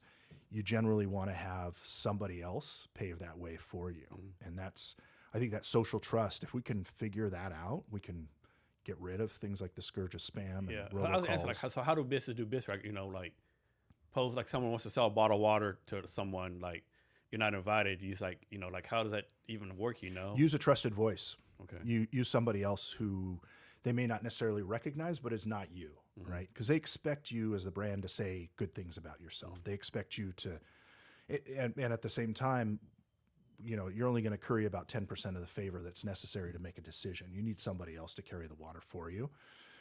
So having somebody else do that, serve as an advocate as an endorser for you, it is really the way it works. It's much like getting a job or referring a client. If somebody else has had a good experience, then that carries a whole lot more weight than whatever you might have to say for yourself as a brand. Yeah, that's one of the main things I learned as an entrepreneur. Like, you know, domain being authentic domain.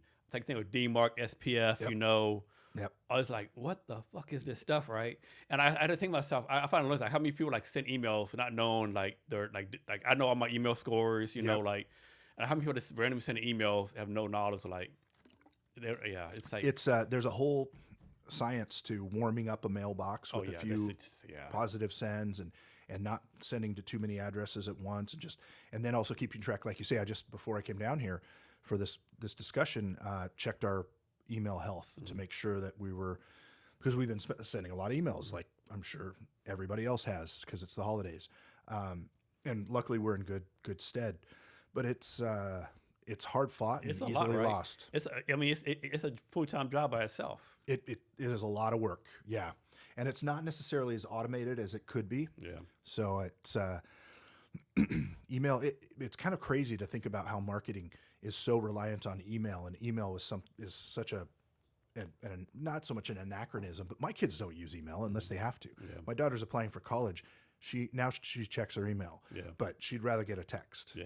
You know, and my son doesn't want to check his email at all. He's not interested in that. They want to text. They use Snapchat, WhatsApp, whatever else they use, but or FaceTime, but they just don't use email, and yet we rely so heavily on it for marketing purposes. I think that's a big difference too. Like, I think our generation younger is like you had like only 1 or 2 ways to communicate, right? Maybe email. Now it's like I know some people I communicate on Instagram, some Facebook. It's like it's almost like if Slack. I had 100 people, I have 100 different ways to reach out to them. Yeah, absolutely. And so it becomes, all right, how can I get all of this syndicated across that?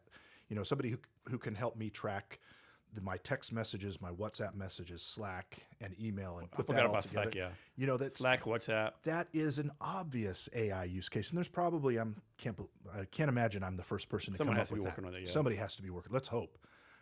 But that's an obvious use case to bring all that together so that you don't have to comb through various different platforms. And I know we talked about this 6 months ago, but where was it? Who was it? Yeah. When was it?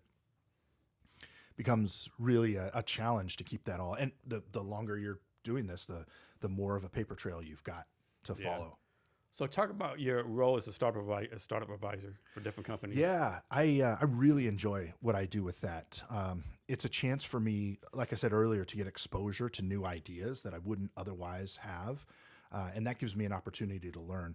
I'm advising this one local startup called RealEngineers.ai, and what they do is they solve That's a Joshua Ahmed, right? yeah. So have you come across him? Yeah, Or I yeah, remember. and so as a matter of fact, I think you would have seen him at Yeah. over the summer. Yeah. What they're doing is solving the problem for, I use the phrase mistakenly, real world engineers, right? But if you're a coder and only a coder, it's very easy to digitally share your portfolio of work. But if you build sensors or robots or drones, it's very hard to have a portfolio that's digitized that you can then share with a recruiter. And that it turns out that if you think of there's 5 odd million engineers in the country, only a third of those are software engineers. 2/3 of them work on something else, whether it be building bridges or aeronautics or what have you. And so they have a real distinct challenge of getting a digital portfolio together and sharing that with recruiters or with hiring managers. And that's the problem that he's trying to solve, is to digitize that.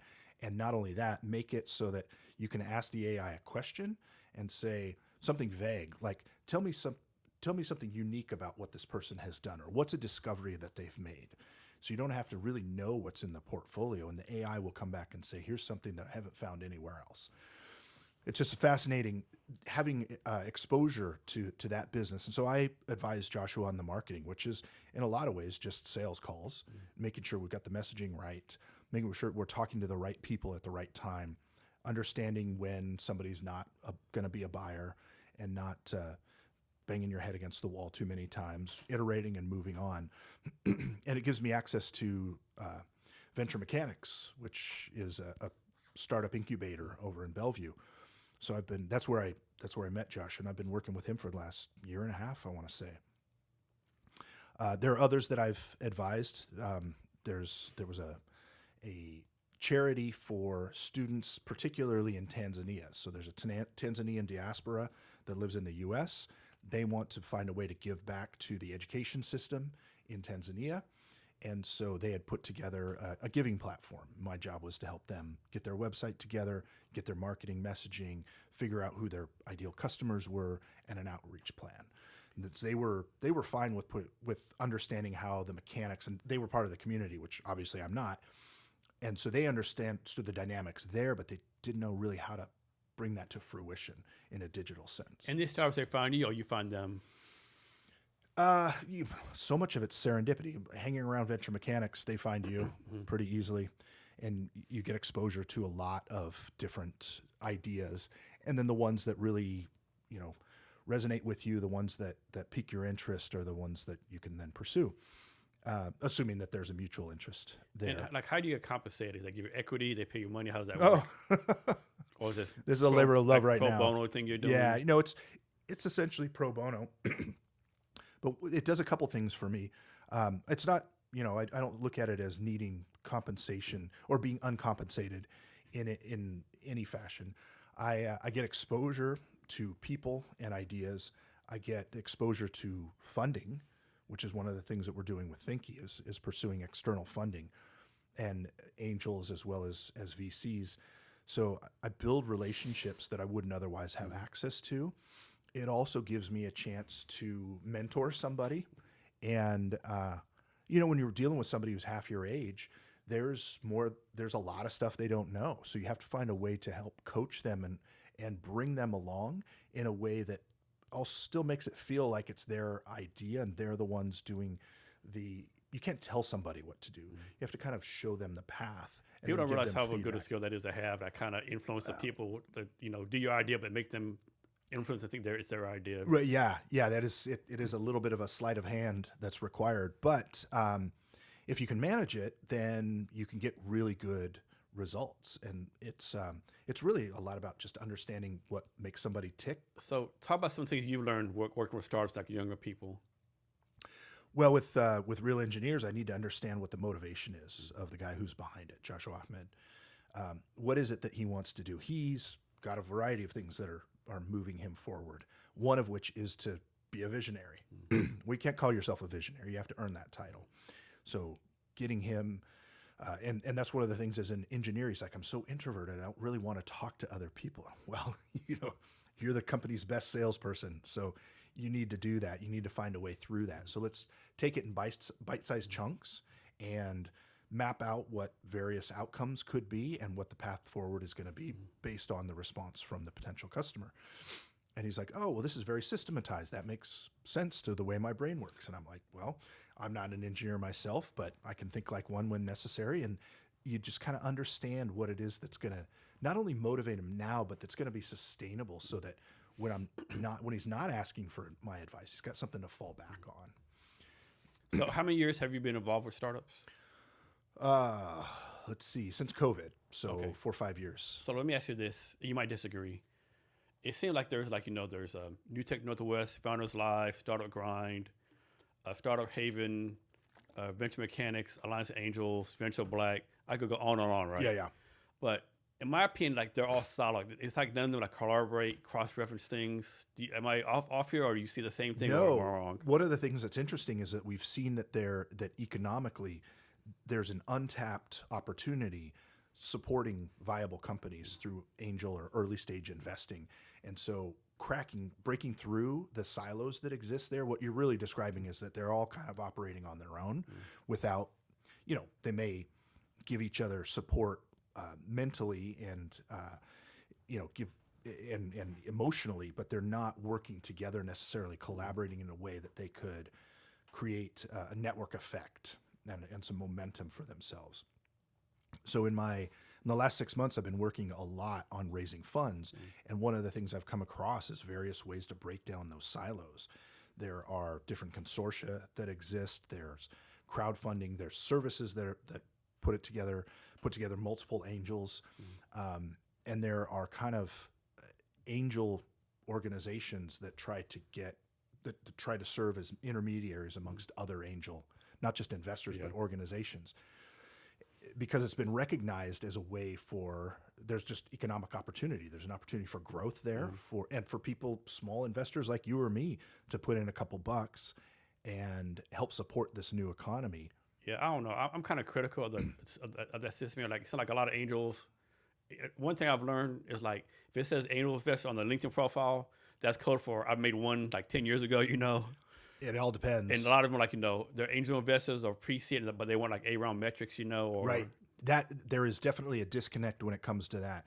We're selling our product and we're doing fine, but they're like, all right, I want to see growth that looks like, you had $1 million behind you. Well, we're actually trying to get the $1 million behind us so that we can get that growth. So if I had $1 million, I was going to be talking to you, right? Well, or if we were, it'd just be a different conversation entirely. Or I'd be going to a higher class. I'd be going one of the big ones in the Bay Area or something. Yeah, and so there's a real mismatch of expectations.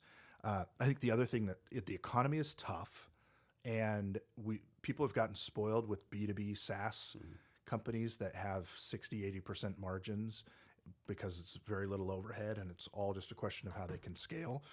And they kind of, that has colored the view of companies that actually sell hardware like mine. And they're not comparable businesses, right? So the mismatch of expectations, the economic pressures, the flight to quality, as Ron from Venture Mechanics would put it, and just the pressure for returns that are probably unrealistic has made it a really difficult fundraising environment. And in the defense, I mean, they are taking big risks, right? I mean, you're going to invest hundreds of thousands of dollars in some random dude or girl you don't know. Like, some people are 25, risk, right? If you've got $25,000 to invest, well, then yeah, you should make the right choice. But there are a lot of opportunities out there. I see a lot of people not investing in and just thinking there's going to be something else that comes along. And really what we need as entrepreneurs is not just the investment. We need you to take ownership of the business and help find other routes. Protect your investment by making introductions within your network. So this is kind of random. I said all this kind of compare like this. Like you're investor, you want to find like the perfect investment, right? It's almost like, when you're hiring, you have a hiring manager, the recruiter finds the perfect candidate, and the hiring manager, man, I had a great interview, perfect job. Go find me someone more perfectly right.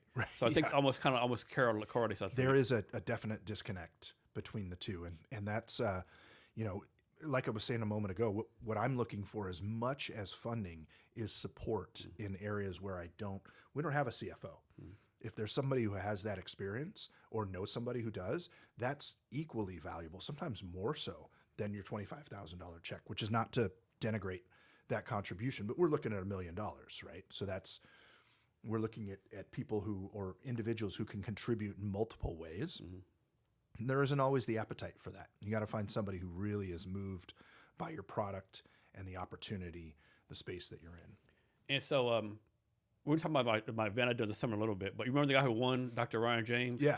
So, that guy's great. Yeah. So I pitched at Venture Black like last Saturday, right? And so he's a keynote speaker.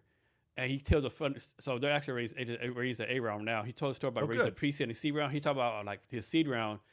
They talked to 100 people, and only raised from one person. Yep. Yeah, I talked to a gal that was advising me, who was just a Duke alumnus, and she had said you should plan for at least 100 meetings before you really get where you're at. And that's really disheartening to hear that news from Ryan. Who has the time, right? Like, well, everything's a full-time job. Marketing's full-time job. Tech development's full-time. Fundraising full-time. Yeah. And you still you got some kind of life, married, taking kids. Like I even take you still got to wash your clothes. I try to. Still got to take a bath. I try to get some exercise. That tends to fall off the table pretty quick. But yeah, everything is taking your attention, and so you really what I've learned is you have to figure out how to fail fast. What are the things that are not going to work, so I can change tack and try a different approach, and modify, refine what I'm doing, and get closer to the outcome that I'm looking for. So talk about this. Let's talk about imposter syndrome, right? So I did a pitch at Venture Black. You kind of Evan Ponsler runs it. It was here in Seattle. Like I thought it was like only 5 people. It's like 13 people pitching, right? So I go there, like first 6 people pitch, like, man, what am I doing here, right? These people like super genius. Like, I almost like walked off, right, man. I don't belong here, right? I pitched. I was kind of down that day. Wasn't really feel good. I pitched afterwards. Everyone said like, man, you did the best pitch, JC. You're so good, right? Oh wow. But in my mind, I was like, the fucking lying to me, right? Yeah. So why do you think some people like kind of wired like that? Got like imposter syndrome. Yeah, well, I think we all feel it to some degree or another. There are some people that just have so much self-belief that they're always, and I guess to a certain extent growing up, I kind of felt like that as well. And then I met people who were smarter than me, a lot smarter than me, and more capable, and realized, all right, maybe this sense of bravado, and some people fake it till they make it. And I'll be honest with you, I've done that more than once. Right. And when I was first starting fundraising, I didn't really understand how the dynamic worked. And there isn't a whole lot of information out there where you can take this one representative example. I tend to think inductively, so I use one example to kind of extrapolate out to the whole. You're dealing with a bunch of people who are very disparate and distinct from one another. And so it's really hard to figure out the commonalities. There's also a huge asymmetry of information where they have the money and the information because they've done this before. You're the first time coming in, and you've got to figure it out on your own, and you got to do it really quickly. So part of that is being prepared. For me, and part of that's repetition. I got a coach. She helped me a lot. Dana Sather Robertson. I don't know if you've come across her. Might have at Venture Mechanics. She helped me a ton. She forced me to get really incisive to what what message I wanted to get across so that it would precipitate a certain outcome. And then practice, right? So prepare and practice. And for me, that allays a lot of the sense of imposter syndrome. But when you go into a new audience, you don't know these people. You have no idea what motivates them. And I've told the odd, wisecrack that lands like a thud, and you're like, that's not a good start. All right, let's see if we can resurrect this thing. And you just don't know what people are going to gravitate to or respond to. Um, in the end, I could just be myself and give a sense of trustworthiness, of openness, of collaborativeness, and a willingness to learn from what they have to bring, and hope that they're going to respond in kind. But yeah, you know, the imposter syndrome, I think, is real, and it's real for everybody. So talk about product market fit. You know, like everyone says, do product market fit, but what is it like when you have like 5 customers? You always hear the thing, like if people beg you to buy your product, but I mean, what is it, right? Product market fit for us is when people are coming to us without us having done really anything, and we feel like we're getting close to that with Thinky. We've had a lot of iterations. We actually started out the business as for senior living. So for senior living communities throughout the Puget Sound area as a way to improve their cognition. And they loved that idea. They thought, all right, this is great. This is something new. It's avant-garde. Nobody else has this. We'll use it as a marketing tool. Turned out that it's kind of hard to get an 80-year-old grandma to wear a sensor on her forehead and learn a new app.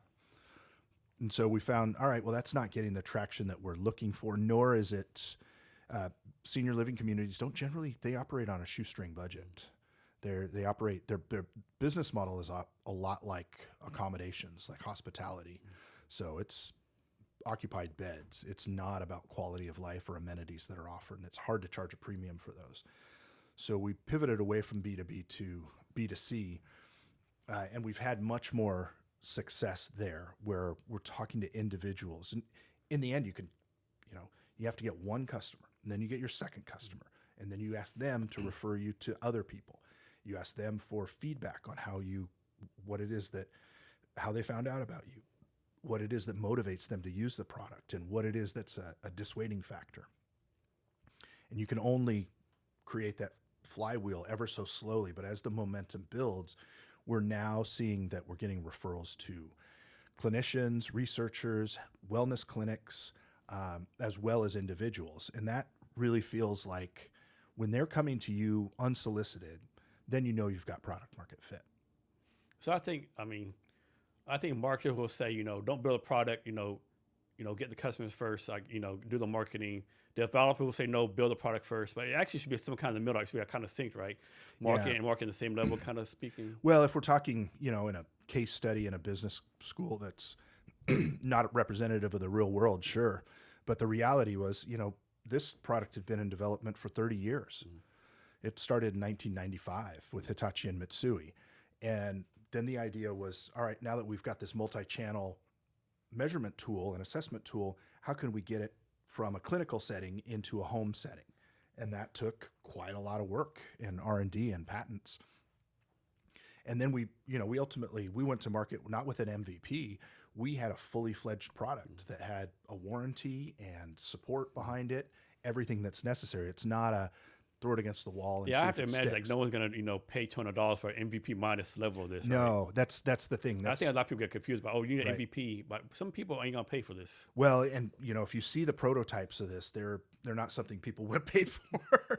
Would have been a really tough sell, and even down to the tightness of the headband, the way the snaps work, just all of it had to go through multiple iterations. I imagine even the fabric of the headband, you probably went through different iterations. Yeah. The composition of the headband's different. The tightness of the elastic that's in there, it's all gone through multiple iterations. So there's no, you can have your theoretically perfect scenario, but the reality is we built a product and we're trying to figure out how to market it. And the first time around, we got a reception, but not as strong a one as we wanted with the B2B route. So we'll go change tack, go B2C, and ultimately find our way back to B2B, which is where I think the real money's going to be anyway.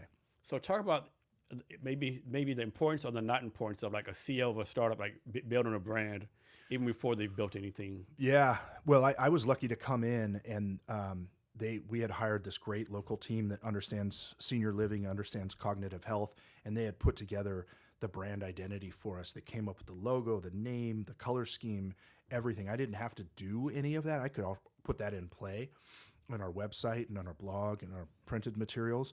And they just did a really stellar job. They did a lot of research. But ultimately, all you've built is the trappings, the manifestation of the brand. There's no message behind it. That was my job, was to figure out what the message was going to be and to whom, and what sort of call to action we wanted them to take, what was motivating them. So it was a really interesting way to work, that we had the brand built, at least in terms of all the mechanics and the parts and pieces of the brand. But it turns out that the brand's actually the people. So this weekend, I'm going to be going to Redmond Lights, which is held at Redmond Town Center, and it's an opportunity for me to demo the product in the evening in a booth in Redmond Town Center. And really what it comes down to is they see a polished brand, that's table stakes. They want to talk to you, the person, and understand what's your motivation. Why are you in this business? How'd you come about it? Which I think is a pretty interesting story. Who else is part of it? I've got a partner who's in Japan, another one who's in Vancouver. They manage their respective territories. And what is it that you're trying to accomplish? And why should I continue to have this conversation with you? So you, as a person, you become the envoy of the brand. And that's what people identify with and they respond to. And that, I think, it's one of the more gratifying parts of it, of building a business, is that you get to be, in a certain way, a physical manifestation of the business itself. So I believe you call yourself a generalist, or most people call it a specialist. For lack of a better term, yeah. Why the generalist route versus specializing Well, something? and it's interesting because 10, 15 years ago, you needed to be a specialist. You had to be strong at coding, or you had to be great at brand identity. It turns out that that's if you're working in a corporate setting or something that's more sophisticated. If you're building a business and there are all aspects of it, you got to be able to understand accounting and taxes, figure out how to keep your overhead low. And that's before anybody even sees anything with the business. Then you got to be able to understand the technology behind the business, the market opportunity, the message, the customer, what customer substitution options are, what their objections are going to be. You can't be a specialist in everything. You have to ultimately be, if you're a specialist in anything, it's solving customer needs, right? And that's, if you can specialize in that, then you can call yourself a specialist. But running a startup, a specialist isn't going to cut it, because if you're a mile deep in one area, you've left a bunch of other stuff on the table. Yeah. What's a skill you don't have that you want to learn? I'd like to be a better coder. I'd like to have a better sense, particularly when it comes to programming LLMs.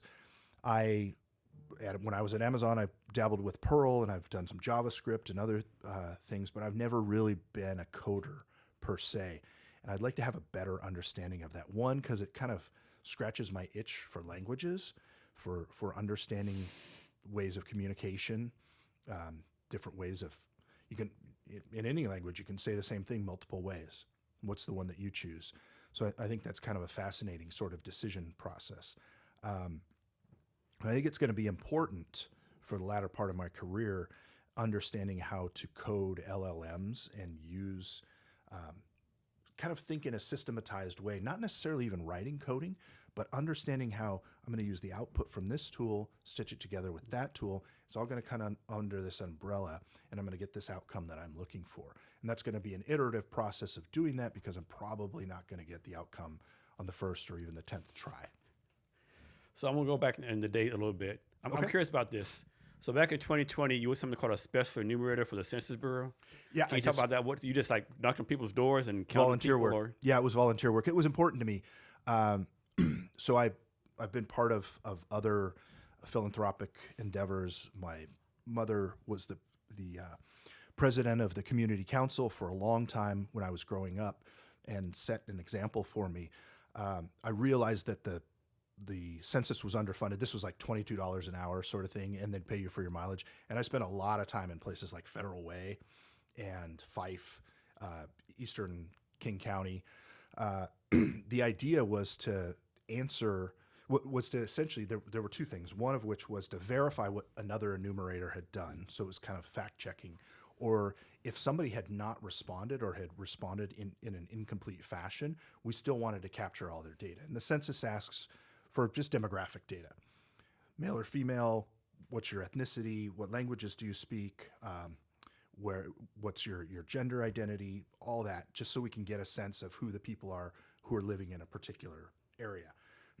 And that information is not always as rich and robust as the census needs it to be. So I went around and I would wear a mask. It was summer. I was wearing a mask and shorts and going around knocking on the doors of people and getting all sorts of responses from them. Did you ever feel like being like a dangerous position or being any safety any kind? There was one person that had a picture of a Smith and Wesson on the window next to his door, and I was like, you know what? I'm just going to say these people weren't home because you obviously didn't want to put yourself in a risky situation. But I was at places like the end of the county line between King and Pierce County, and there's this little rural road somewhere out past Enumclaw or wherever we were. And there's one house that's on this side of the county line, and it took me like 10 minutes to figure out where the entrance was. It was just but most people were really accommodating and friendly. I also speak Spanish, so that helped. That helps, yeah. That definitely came across a lot of people who would prefer to respond in Spanish. And I just had an app on my phone where I would enter in the address, and they had a unique identifier and give the demographic information and then leave them with a flyer afterwards if they wanted to follow up. So the census, does it count only American citizens or counts everyone in the house regardless of what city it's in? Counts everyone. Okay. And because the whole point is we have to understand who lives in our space, who is contributing, consuming services. The tax base has to account for everybody in some fashion.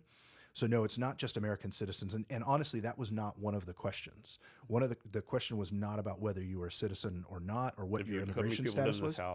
It was how many people live in this house, how many people are above or below 18 years of age, and then a bunch of demographics. Okay. All right. Yeah, and I got to meet a lot of different people. I can imagine. So next, is Stinky a tech company, a wellness company, a hardware company, a B2C company? Like what kind of company is it? Yeah. Ultimately, I think of us as a wellness company. We happen to use technology. We happen to sell B2C right now. But I'd like to make this available to everyone. This sort of tech is, if you wanted to get a cognitive assessment, you'd have to go to a specialist, and it would cost you several hundred, if not $1,000. This is something you can do at home without the intervention of a specialist. You can own the technology for yourself. And in the end, the technology is a means to an end, which is improving your cognition. Cognitive wellness is the way that we're going to improve our quality of life because we're all living longer. Medicine has advanced so much in the last just 50 years that we all live longer. I saw a statistic that 100 years ago, we lived 25 fewer years. That was the average lifespan. So if it's upwards of 80, it was more like 55 to 65, so 55 to 60 100 years ago. And so if we're going to have a productive economy and citizenry, then we need to keep their brains in top shape. Just like everybody knows that you need to keep your body in shape. You need your body to keep up with your age. I think we understand maybe intuitively, if not much further than that we need to take care of our cognition as well. Because it's a real nightmare to think of your body makes it, but your mind doesn't. That's not something that anyone wants to entertain the thought of for long. So if you can not only stave off that deterioration, but you can actually improve your cognition. So I think one thing HR marketing has in common that people realize, like, both rely on data metrics a lot, right? I know a lot of people think HR is people and compliance. Like HR is like a big data thing. If you're a good HR person, I think. But marketing is a lot of data, Google Analytics, all these things. Like, what's the one? If you told a founder focus on your one marketing metric, what would it be? Oh yeah. Well, we get back to I think the product market fit, and then you can. One of the things I've learned is you can't outmarket a bad product. So we have a good product. Now the question is who needs it? And that's where I get to the sense of product market fit, because then you can improve your market economics, your unit economics afterwards. So don't worry about what your margin is early on. Worry that you're solving somebody's problem, and what's your total addressable market realistically, right? There's the TAM, the SAM, the SOM. Who can you realistically reach with the resources that you have and the product that you have available? I think that's probably the thing to focus on. And then how can you do that in a way that is scalable? Ultimately, you can work on the unit economics afterwards. Are there any like big time marketers that you follow? I follow a lot of the professors from the University of Washington and Duke University. There's a guy named Dan Ariely who wrote a couple books. One's called Predictably Irrational, I think is what it is. And he talks about how, for all the ways that economists have tried to understand the rationality of markets and consumer behavior, we do some really weird stuff. We make some very odd decisions, and ones that are not necessarily in our favor or reflective of how much thought we've put into something. But people can be predictably irrational. I found that was interesting as kind of a foil to all the Malcolm Gladwell, where he wrote these books a good 10 years ago, but Malcolm Gladwell had a surge there for a while, and then kind of fell He's the out one of that said favor. like you had to do something for 10,000 hours. Yeah. Yeah. And so I found that was an interesting way of kind of, not so much necessarily as a foil, but just a different take on how people actually aren't necessarily that rational, but you can figure out or predict how in ways in which they will be. So he's a fascinating person that I follow. I would think of him as kind of a behavioral scientist and economist as much as a marketer. You've been a marketer pretty much all your life. Yeah. Well, a generalist, whatever you want to call it, starting out in ops and customer service, and then moving into marketing. Yeah, it pretty much. So what are some ways like marketing's changed? You like either gotten better or gotten worse in your opinion? Yeah, that's a good question. Think about that for a second. There are the obvious answers, right?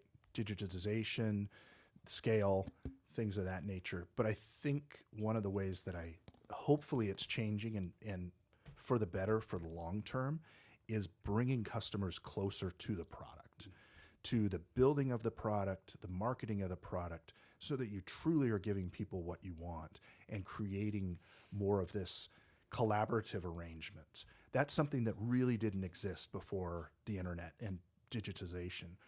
And that's a big change that we've still got a long ways to go, but hopefully we'll see more of, because people, when you solve a problem for somebody and make them truly pleased, happy, delighted, then they can become a great advocate for you, and they can become a fountain of ideas for you of where you can go.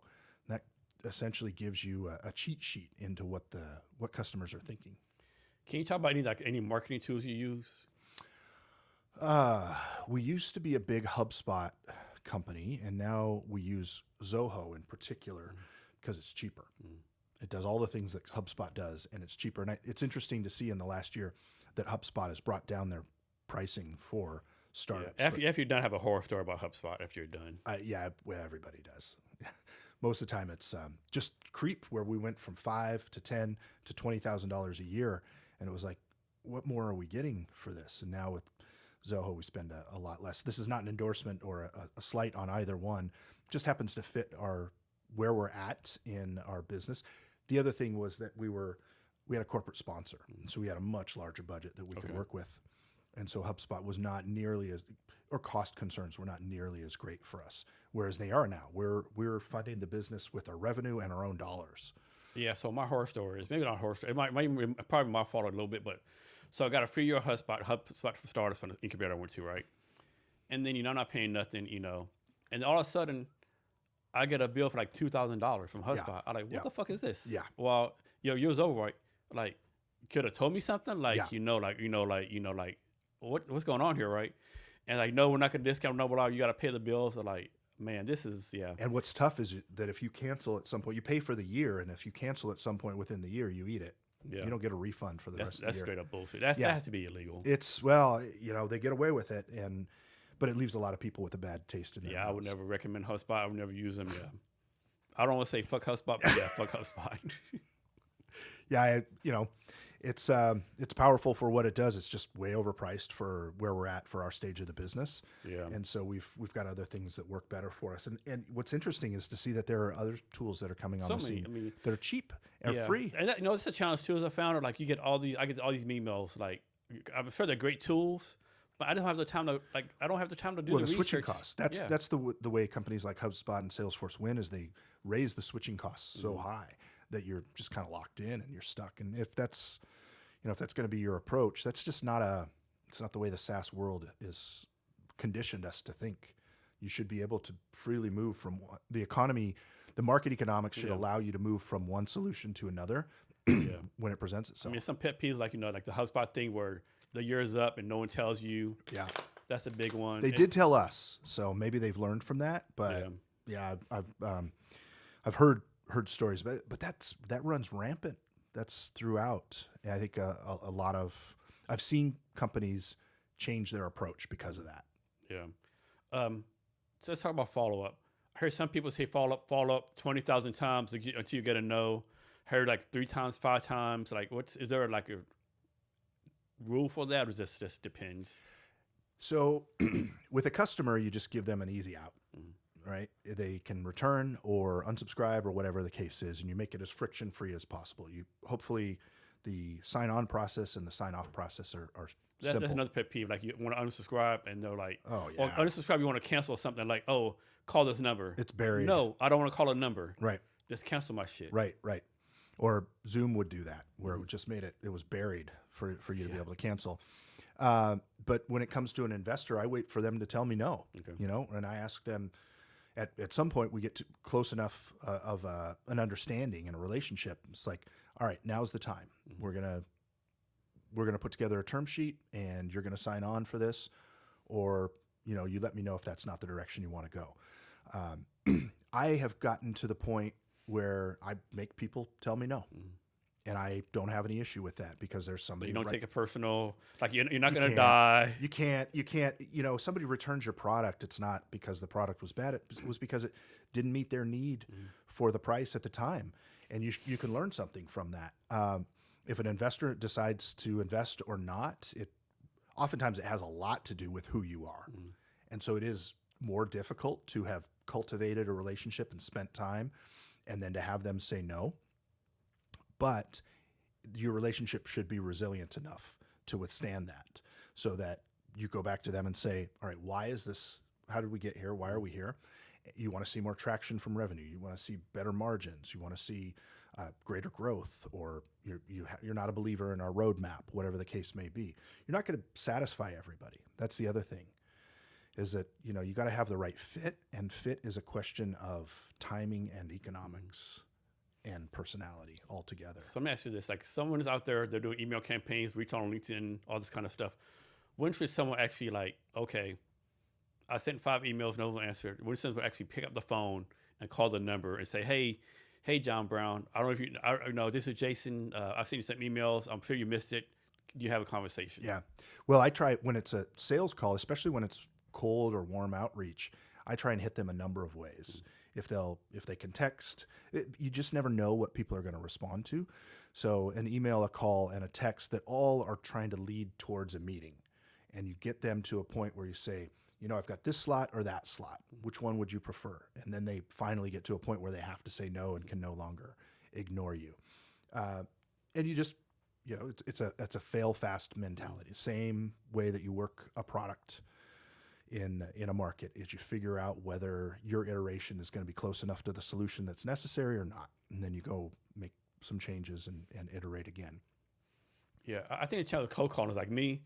If I got a call, I don't know the number, I don't answer, right? It's like, yeah. So I think that's another hurdle now that maybe people didn't have like 10, 5 years ago.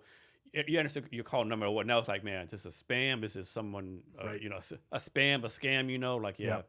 Yeah, I've gotten some good advice when it comes to cold calling. And basically what you're trying to do is just get a meeting. And the meeting oftentimes is to get their feedback, is to not necessarily try and sell them something. That's one of the things that's worked pretty well for us here in the Puget Sound area.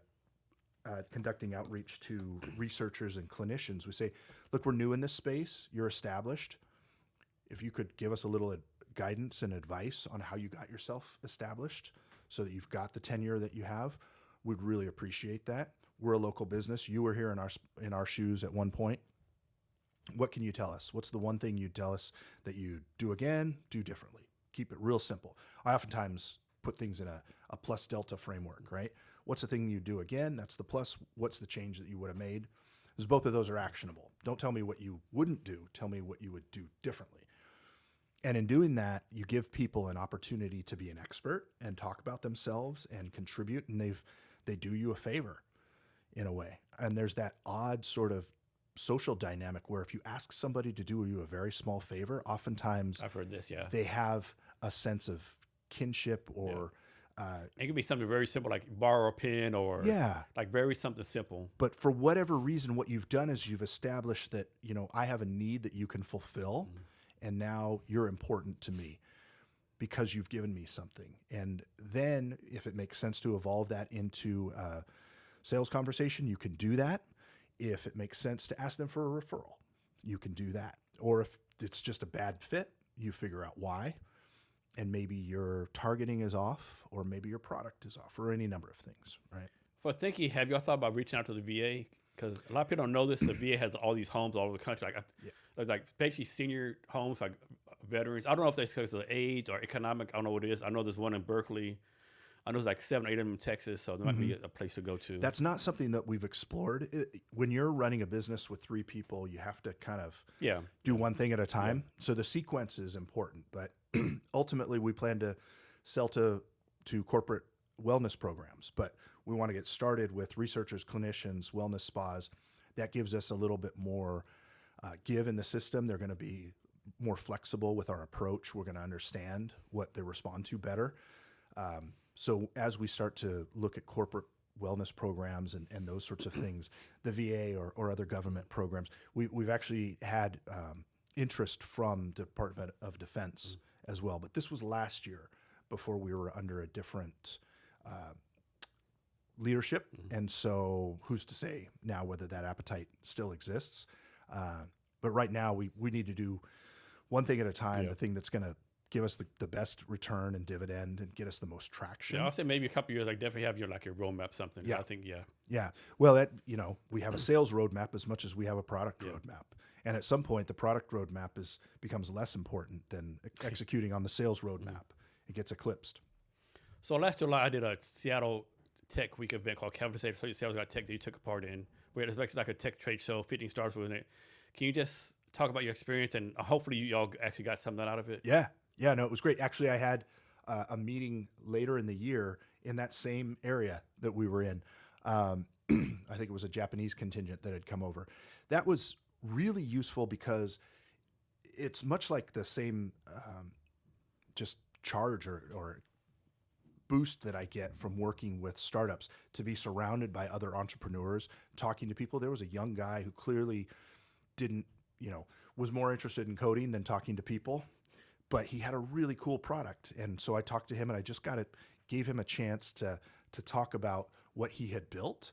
And I think I got the sense that he was much more comfortable talking about his creation than he was about himself. And so I like to think that maybe that warmed him up a little bit, so that when it was time to give his spiel, when people came around to the desks, he was maybe a little bit more receptive or warmed up for that. And seeing Joshua there, seeing Ryan again, I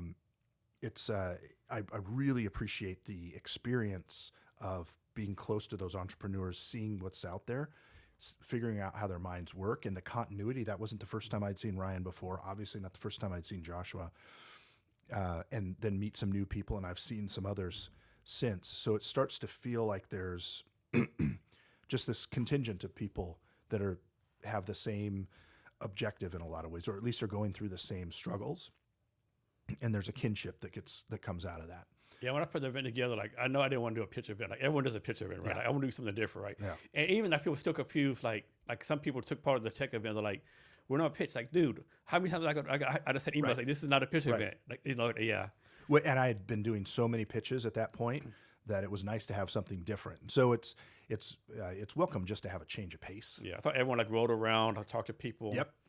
And of course, the free pasta and a free cocktail bar Yeah. kind of helped out. No, it was good. It was great. I thought it was really a well thought out event, well executed, and they're not always. No. Sometimes you show up and it's kind of like, this person's never run an event before. So. I know, right? Yeah. And talk about this. Like in Seattle, you could actually network every day of the week. Oh yeah. But like, how do you personally choose what to go to? Yeah, I follow what's going on Luma, just so I'm aware of what's there. But I try to have an interaction with people in some fashion, whether it's a sales call or because you know, I'd been working remote since 2008, and so when COVID occurred, it was no big deal for me to start working remote. I'd already been doing that for more than a decade. I'd moved to Europe and back, so it's important to have real world interactions with people, and I try to do that at least once a day. Um, but yeah, picking out what's going to be most important. Sometimes I just do things because it's interesting and fun. It's a chance to do something new and different that I haven't had exposure to. And other times it's kind of like, okay, there's a purpose behind this. I need to meet this group of people. I need to talk to this type of customer. I need to understand what the funding options are. And so, I usually have an agenda. One of the things I do is I make sure that I'm clear on what I want to accomplish with any one of those, and that helps me remove things from the plate. And then if it's something that's just fun and that's the agenda, well, then I'm clear with myself about that I'm not going in there trying to accomplish anything. Can meet people and maybe the conversation will go a direction that's productive for me. But if not, that's fine because I'm here just to kind of recharge my batteries. Yeah, like I'm an introvert, so when I go to networking event, my goal is always right, meet 3 people, right? Now, when I meet 3 people, okay, this networking event's kind of not my thing. Let me leave, or sometimes like, this is actually a good time. Let me stay, right? But my Yeah. goal is always to meet 3 people. Yes. Yeah, exactly. Meeting 3 people is not is an attainable goal. That's the other thing. And that way it's not a blur. You get their business cards, you can write something on the back about who they are, find them on LinkedIn. But there are just those other, I was at something in late summer that was put on for entrepreneurs. It was like, I can't remember exactly what it was, but it was in Belltown and it was just tons of music and food and booze. And it was just louder than heck. And it was not an environment really to meet people, but I saw a ton of people that I'd seen over the summer. So it was kind of cool in that regard. And to be seen, to be out and about. I mean, it's like the goodness like being out to be seen, right? I mean, Yeah. you have to put yourself out there. You have to put your face out absolutely do. There's no substitute for that.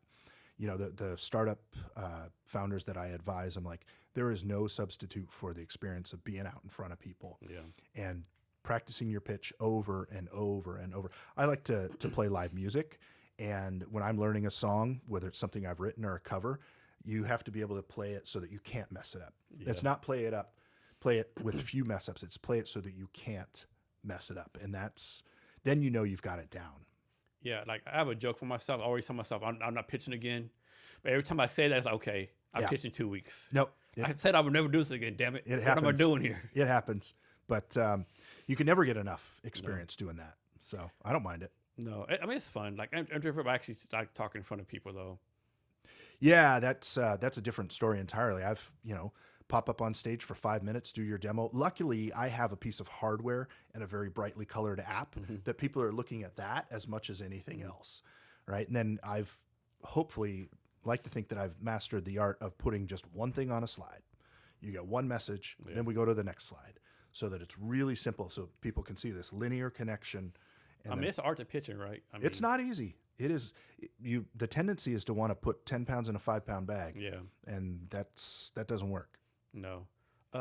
Is there anything else you want to talk about Thinky? Like, I know you talk to somebody you want to go into more, but like how you got started, what you focus on now, what the future for Thinky is? Yeah. One of the things that I think is really, I haven't had a chance to meet him yet, but there's a neuroscientist named Kawashima in Japan, and this is his creation. He started 40 years ago working with Kumon Learning, which you may have heard of. It's an aftermarket tutoring system for kids. And they have a number of different franchises. And he was working with them. So he started, his research was into how childhood neuroplasticity operates. And then he switched over to middle age and older people. And he is our scientific advisor. He is, I've not yet had the chance to meet him, but I'm looking forward to a chance to going to Japan and getting a sense of who he is. He's our biggest advocate, and he's also our scientific advisor who tells us, right, you can't make these changes to the app because that's going to violate this particular principle, or if we're going to modify the sensor, it has to be in this particular way. The reason I bring him up is because we've got a lot of research and development. We've got a real pedigree behind the product, but more than anything else, you need to have somebody who is, if you're in a very hard science space like we are, you need to have somebody who's got gravitas. And we're lucky to have him. He's part of our board of directors. He's also our technical advisor. And so if I'm going to give any advice, if you're going to work in hard science, you want to have somebody who is part of the organization, but also can stand on their own feet and their own, they have their own resume that can speak to the strength of the science behind it. Do you have any mentors? Anybody mentors you? I know you I talked do. about that coach earlier. I do. Yeah. I go to them for different things. Some of them, yeah, I oftentimes, or at least I used to think of mentors as being somebody older, but really it comes down to somebody that I have a rapport with, that I can learn something from. So I almost think that, not being an engineer, but having kind of an engineer geared mind, working with Joshua, I learn a lot from an engineering standpoint about the rigor, about the science and discipline that is sometimes part of marketing, oftentimes not. But so I guess when it comes down to it, anybody that I have an established rapport with, I think I can learn from ultimately. Any advice for anyone like wants to get into marketing, whether a new college graduate or someone switching careers wants to go to marketing for the first time? Go do something, right? Do not chase jobs, chase experience. Go do something, whether it's free and unpaid and just an internship or not. It's going to build skills. It's going to give you the application for the skills. The analogy I have is I studied Spanish as one of my majors in undergrad, and I moved to Mexico for a year, and it was like I'd never studied a word. I was like, I got to start all over. And so theory and practice have to coexist, and get a way to put that theory into practice so that you can get some tangible hard skills. And just as important, if not more so, build your network. Be out there. You don't necessarily need to be a thought leader that has 1 million followers, but get out there and talk about what you're doing and what you're learning, and demonstrate that you are a student, and that you're a quick learner, and that you're looking for more exposure. That is going to go as far as anything else. So earlier you talked about, you worked in Kentucky, you work all these long hours every day. Talk about the points of honing your craft, working hard, working long hours. Yeah, well, it's we're Americans, so we're used to working, and that's just kind of the culture. So you have to find a way to get something out of it. It has to be rejuvenative, or you need to make a change. That's kind of a lesson that not everybody learns, or they learn pretty late, or they don't have the option of making a switch. But if you're going to do something and dedicate, like I spend time on the evenings and weekends when the family's gone to bed, that's where I'm doing research or putting together blog posts or whatever. That sort of stuff. When you find something that motivates you intrinsically, that it's not an extrinsic motivation, that you are gravitating towards it and drawn towards it, that is, it doesn't really feel like work. I know that sounds cliche, but there's just so much to be done. If you are able to get some sustenance out of it, then it's a sustainable process for you. Yeah, I know earlier we talked about the work culture in Europe and America. I think one thing we need to change in America, a lot of companies have these two-week vacation, right? Yeah. I think we need to change a month. I'm not saying everyone goes vacation in August like they do in Europe, but everyone needs 30 days, I think, spread out. Yeah, one way or the other. One of the things that we really liked was that our kids would go to grade school for 6 weeks, and then they'd have a week off. 6 weeks and have a week off. So they have a shorter summer, but it's great. I agree with that. That would never fly in America, I don't think. But some 8 weeks, 2 weeks off, that would miss who's going to take care of the kids, if both parents work, Right. But Right. I don't think it'll never happen here, unfortunately. But well, the other thing is that childcare was also subsidized by the state there, helps, so right? we didn't have that issue.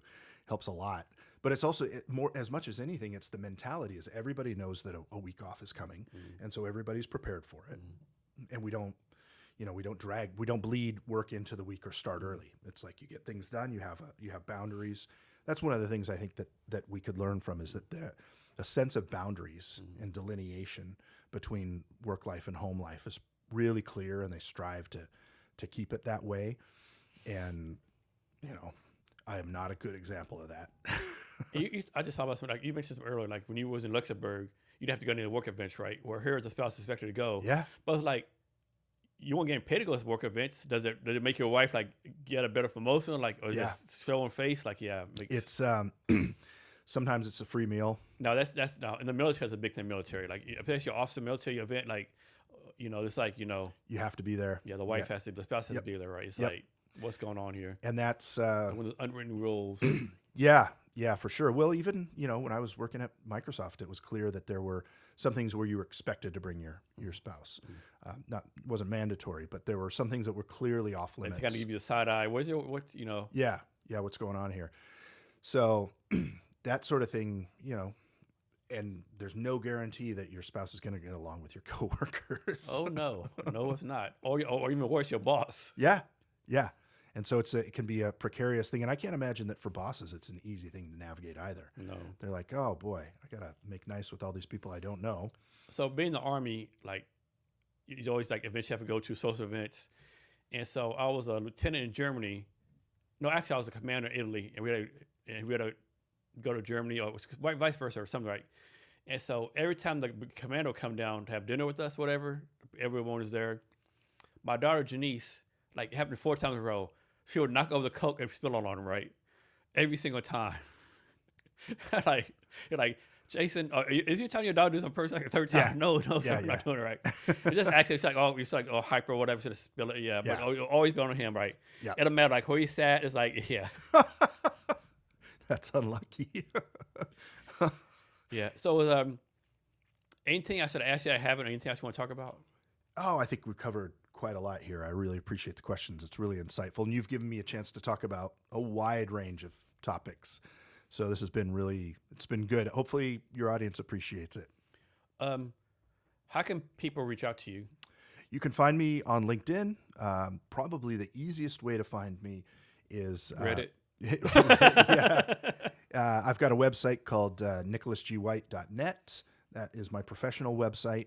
You can reach me there. It's got my Gmail address on there, or you can reach me at nick@thinkysystem.com.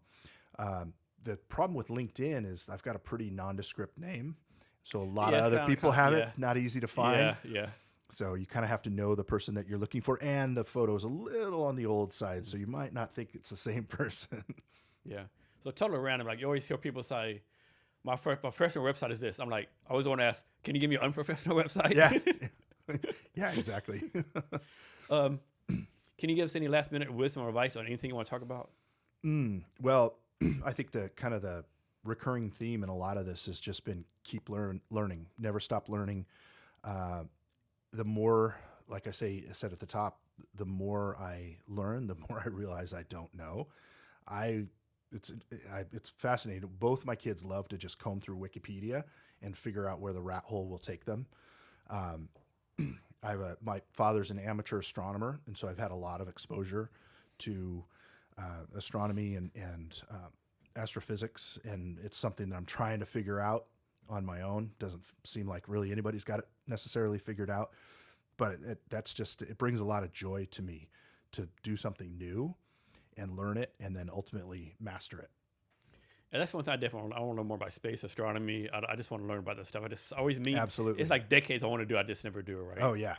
Oh, it's yeah. I told my dad once, I said, maybe I should have been an astrophysicist. He's like, yeah, no, that's you're people know when they're an astrophysicist. You can't just do that as Got some kind of genius level, dabble some kind in. of high Q. Yeah, no, that was not something. But it's really gratifying to learn a new song and get mastery over it to where you can play it for other people and put your own inflection on it. So maybe not astrophysics, but certainly music, something I can get a grapple on.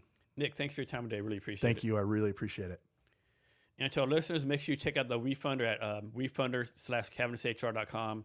Thanks for your time, and remember to be great every day.